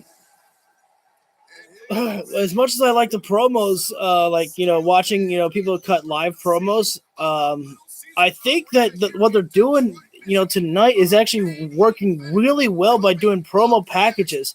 They were able to get every single member from the 4 pillars to have their own promo package to build you up to a hype for, Double or Nothing. They got Ricky Starks and Jay White able to cut a promo package. They had the Outcast and Britt Baker and Jamie Hayter to be able to do promo packages. That's a great way to actually get things to go working. And yes, we have always had Danielson out there with John Moxley. So here comes the main event here. And this is going to be bloody, violent war, and I'm going to go ahead and fast forward just because, oh, wait, we're going to commercial break anyways, which I think is a good thing anyways. We don't need, to watch Jon Moxley walk down the entire ring, here and not hear Wild Thing playing. Oh, wait, no, I'm on commercial break, but I can still fast forward through some of the stuff. Oof. What a show tonight. I have been loving it. Again, we have Miro back. We got ThunderRosa back. Tony Khan's going to make a special announcement next week, which this one is actually a special announcement, which is more than likely the announcement for AEW Collision coming up. But, I mean, we could be surprised that it's not for Collision. Could be something else. I mean, what are the odds that Miro and ThunderRosa come back on the same night when we're going to, possibly get the announcement of AEW Collision next week? We had a awesome setting of the House of Blacks match with the Best Friends and Bandito. That is great there. I am loving the surrounding that the House of Black had there. Also, I haven't had the chance, but thanks guys for tuning in right now. I was stuck in so much talking.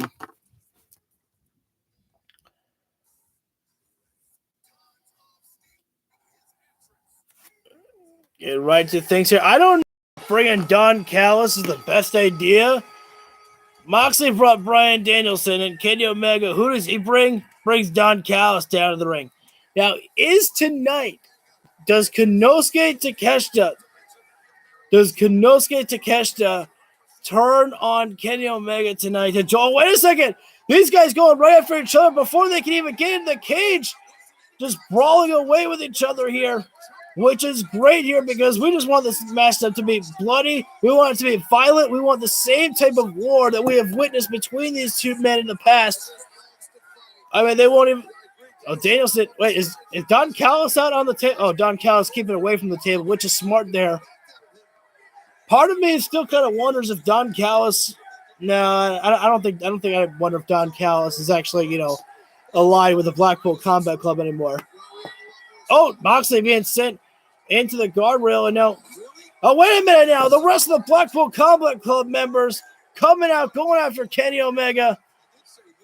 And this is exactly why Kenny should have brought the Elite. And here they come. Nick Jackson go for a super kick. Claudio gets caught with another super kick. As if Claudio hadn't ate enough super kicks tonight by Rey Fenix. And now the Young Bucks are going to try to take the guys out here and make sure that Kenny will have a one-on-one here with Jon Moxley as it was supposed to be. Wait a minute now. The Young Bucks are eyeing down Bryan Danielson. Danielson is completely, defenseless right now. Claudio with the uppercut takes down Nick Jackson. And that was the wrong decision by the Young Bucks. Danielson was not doing anything at all right now. And everyone being cleared out right now. Wheeler Yuta sent off the stage. And now Nick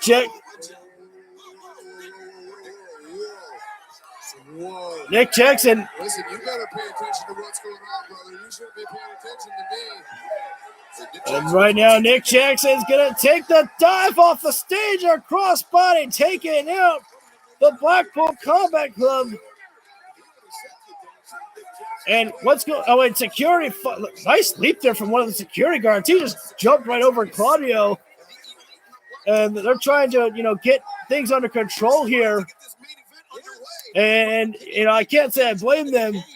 Kenny Omega has entered the cage. Is Moxley in the cage yet? Kenny Omega. Well, I don't know what the staff are doing right now. Why they're backing Moxley up. That was a little bit weird there. Maybe they were just trying to tell him, hey, you stay focused here. You have a match. You don't have to. You're not going over there to brawl with, your boys. And so here we go. Now the steel cage match finally has begun right now. Heavy hands being thrown right now. Forearms back and forth. And again, remember, in an AEW steel cage matchup, this does not end by climbing out of the cage. Oh! Fuck it. Listen to the chops. Oh, now they're doing jabs. God, those chops. The jabs coming into play. Oh, and Moxley breaking in the eyes there.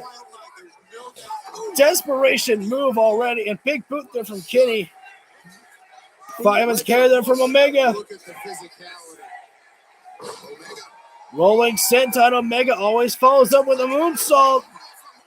Into the cover. 1, 2. Count up 2 there. You gotta wonder, what did we not see between Omega and Kenny Omega while the Young Bucks and Claudio and Wheeler Yuta were battling by the stage? What did we not see that Kenny Omega and Moxley may have been, doing to each other on the outside of the floor? Oh, wait a minute. Wait a second. They got a barbed wire steel chair. You had to imagine that knowing these guys, they were going to bring barbed wire in there eventually. Oh, but now Moxley. No, the barbed wire set into the face. And Kenny, some of the barbed wire got onto the hand there. Yeah, Moxley is going to be... I have to imagine that Moxley is fucked up big time. Oh, man. Moxley's not bleeding yet. Oh, this is like remember their blood and or not their blood and guts, their lights out match. Everything they did with barbed wire. These guys just push each other to the man. There's no blading on that. That is legit, the barbed wire busting open.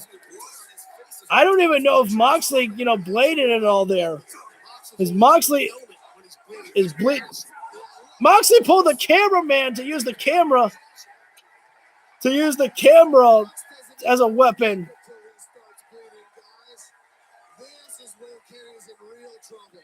And right now, I wonder Kenny's back is I think got a little bit of a laceration. Oh my God. I don't even know if I want to commentate. I think I just want to react to this one, guys. This is just... Oh, no. Wait a minute. Moxley, what is he going to do with that barbed wire steel chair? Oh, drop kick there to the leg. Moxley. Oh, no. Kenny. Kotora Crusher. Moxley tried blocking his face there, but in the process, he put his hands on the chair. That still got the barbed wire there. The first was Moxley's win at Full Gear 2019. Though it was an unsanctioned match, is now count toward the official record. And Kenny's in complete control over on John Moxley. Moxley's got to start utilizing that steel chair for himself. Scoop slam on the barbed wire. Kenny has everything going the way he wants it right now. I have to say I'm surprised. I thought that John Moxley would be, creating some offense for himself. Now he finally is. Oh, the superplex, and Kenny gets dropped on the barbed wire for the first time in this matchup, I believe. Moxley, thankfully for himself, was able to avoid the steel chair and the barbed wire there. Kenny Omega coming crashing down that barbed wire. Falling from the top rope hurts bad enough, but then to fall onto the barbed wire, oh God. Yeah, Kenny's back is now cut open, and now Moxley going right with the Blackpool Combat Club stomps to the face of Omega. And now what will John Moxley find?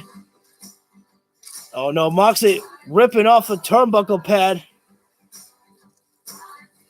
Wait, no, he's not ripping off the turnbuckle pad. John Moxley is unscrewing He is unscrewing the turnbuckle itself. Jon Moxley is about to use the turnbuckle as a weapon. If you can't find a screwdriver, Moxley's going to find a damn turnbuckle post as a weapon. I should probably turn down the volume a little bit more. There's potentially a couple songs from the commercials that may have gotten me hit with a copyright. Hopefully not. Oh my God. Yeah, this is the perfect time to make sure to, do that. Get the commercial going, have Jon Moxley unscrewing that turnbuckle, and Kenny's hurting. I mean, oh my God. Probably been a long time since Jon Moxley's gone out there and set up the ring with the boys. So he probably is like, shit, how do I do this again? Unless I guess those turnbuckles are really. Oh my God, the back of Omega. Yeah, thankfully, Kenny, he's like, you know what, Mox, I'm not gonna just sit around and wait forever for you to, get that turnbuckle taken off. Oh, and now, oh God, what is Moxley? What weapon does he have there? It's obviously some type of tool. Oh, now Moxley has the turnbuckle post taken off.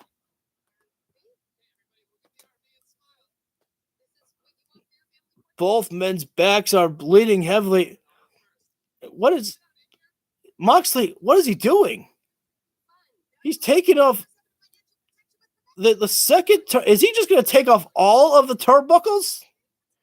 I'd imagine. Oh wait, stepping on the hand of Omega while it's on the turnbuckle. That spike. Oh God, no! Don't fish hook it. Oh, what is he doing? Oh, he's got it in Kenny's mouth. Oh my God! It's a literal fish hook in Kenny's mouth. That is disgusting.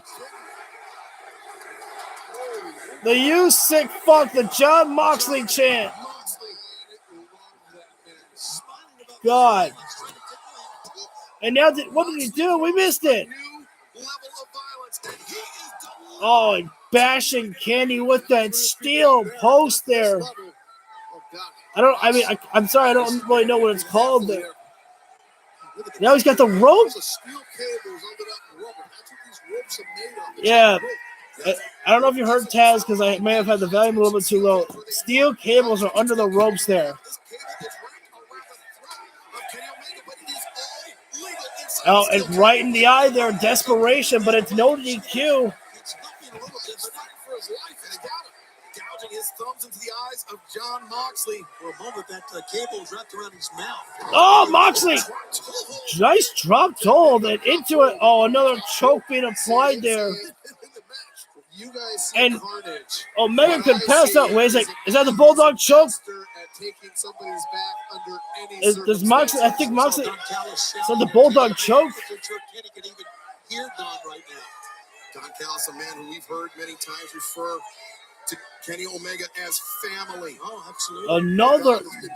That rope just applied around the throat of Moxley, or around Kenny. Knee strike, and thankfully for Moxley, he was only getting hit with a turnbuckle pad there. The padding has not been taken off from the turnbuckle. A man known for his explosive offense. Now what is Moxley going for? Moxley has leveled that. We've already got the turnbuckle, and now. Oh God. There's a black bag, and usually in pro wrestling, a black bag never ends well for anybody. And that's glass.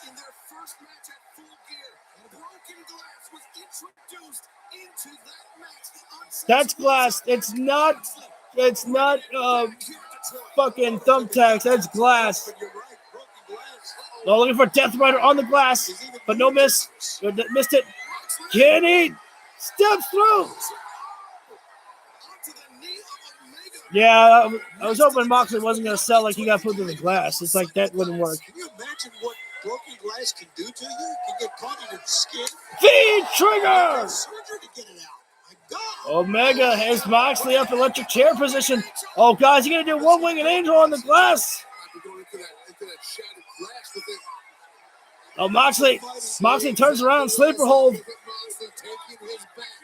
Using his technical skills in any Oh, and if Kenny goes down, he's going down in the glass. Moxley countering out of the one-winged angel. He's fought the sting of it before. He's been defeated by it before. Great counter by Moxley. The slip. Oh, wait, Kenny's stepping through a little bit. I think Kenny's going to take a flat back. And he says, you're going down in the glass. Moxley down, taking a full back bump in the glass. Moxley can't even move anywhere right now. He still has his leg trapped around Omega. Wait a sec, Moxley! A sleeper hold while Moxley is still in the glass. Kenny waited too long.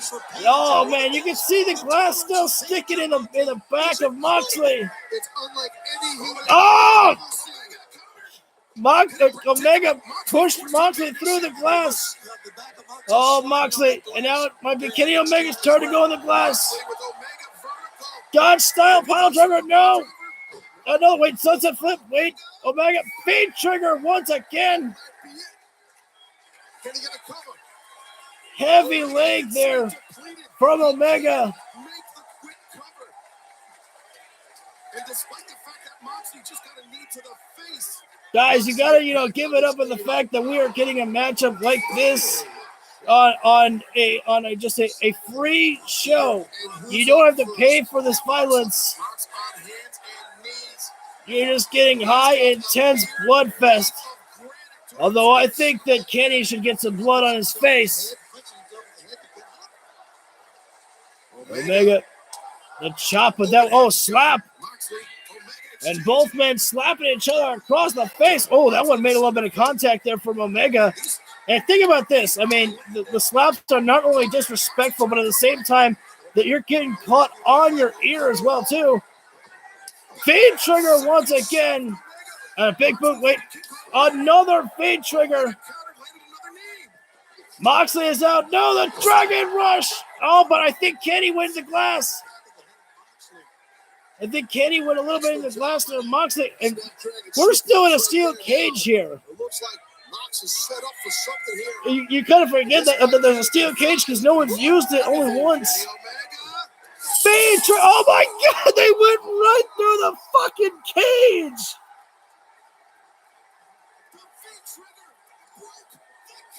Oh my God.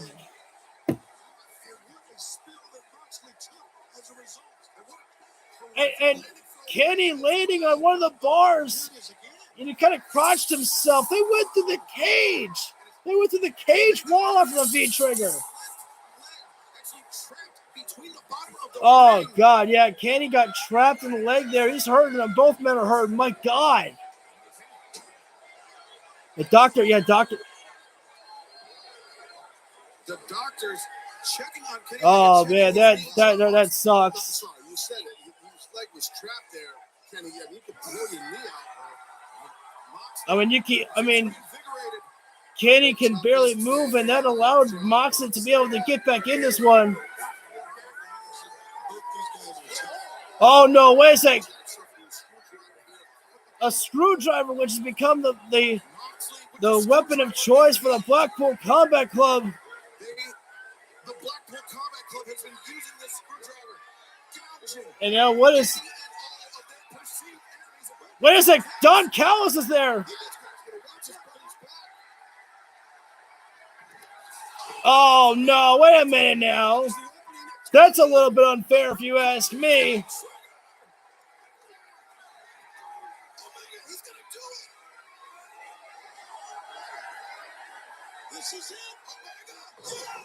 One-winged angel. Oh, Don Callis, the slick bastard.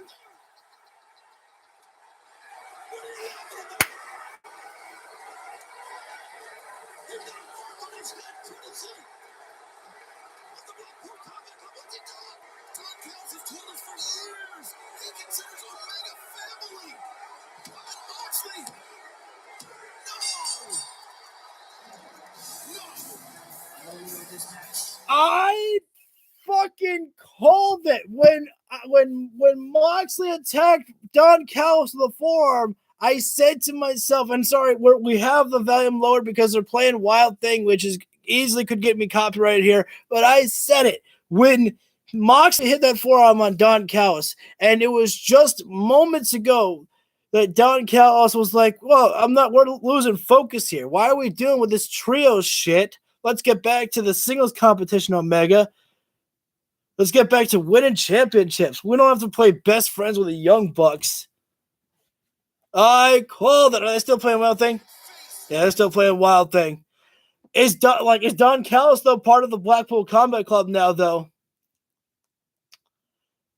That's what I wonder, though. I don't, or if it was just like a Don Callis' own thing. I don't think that the Blackpool Combat Club need a Don Callis in there. Obviously, we'll have to get an explanation. Oh, why did I do it? It's like, because Kenny Omega felt he didn't need me anymore. Which is just the opposite. Omega's bleeding a little bit. Maybe that's why Omega didn't get color on his head there, because Don Callis is supposed to do it. Oh.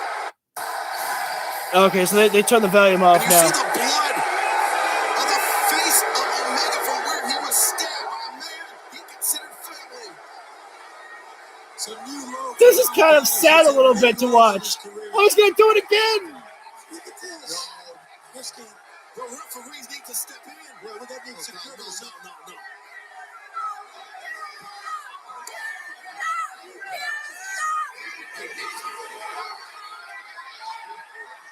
A little bit of mercy being shown by Don Callis. He couldn't do it again. He couldn't.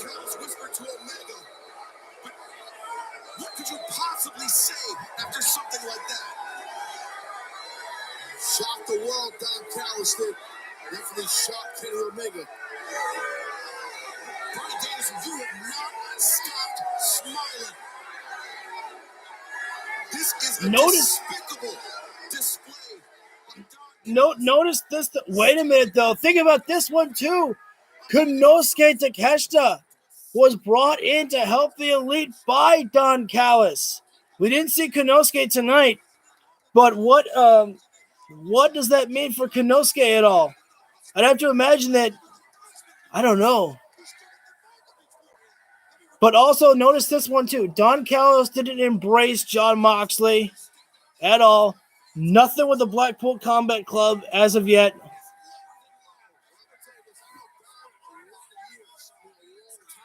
Well, at least not yet. I mean, I'm a little bit behind on AEW just because I kind of paused and was talking.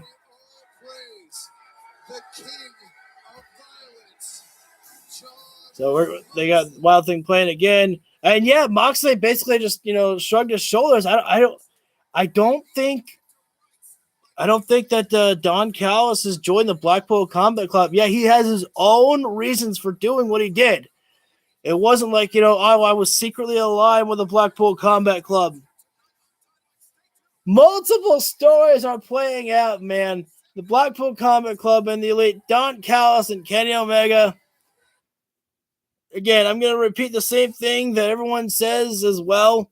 Don't tell me that AEW doesn't know how to write stories, man. They do. Oh. It's a constant that I say. It was a fun night of wrestling. It was a fun show. I enjoyed it. So that's going to do it, guys. I am sweating and I need a shower now. So thank you guys for tuning in. Hit the like button down below if you feel the video deserves it. Much appreciated. You can leave a comment on the replay. Hit the subscribe button while you're there. Go ahead and hit the bell icon so you get notified when I go live for any of my videos. And I want to give one more one more promote. I did record a video of the AEW Universe mode for the new episode where we saw the Shield return. Yeah. And the Shield return on AEW. Oh boy. So go ahead and check that one out as well. So thank you guys for tuning in, and I will see you all in the next one. Take care.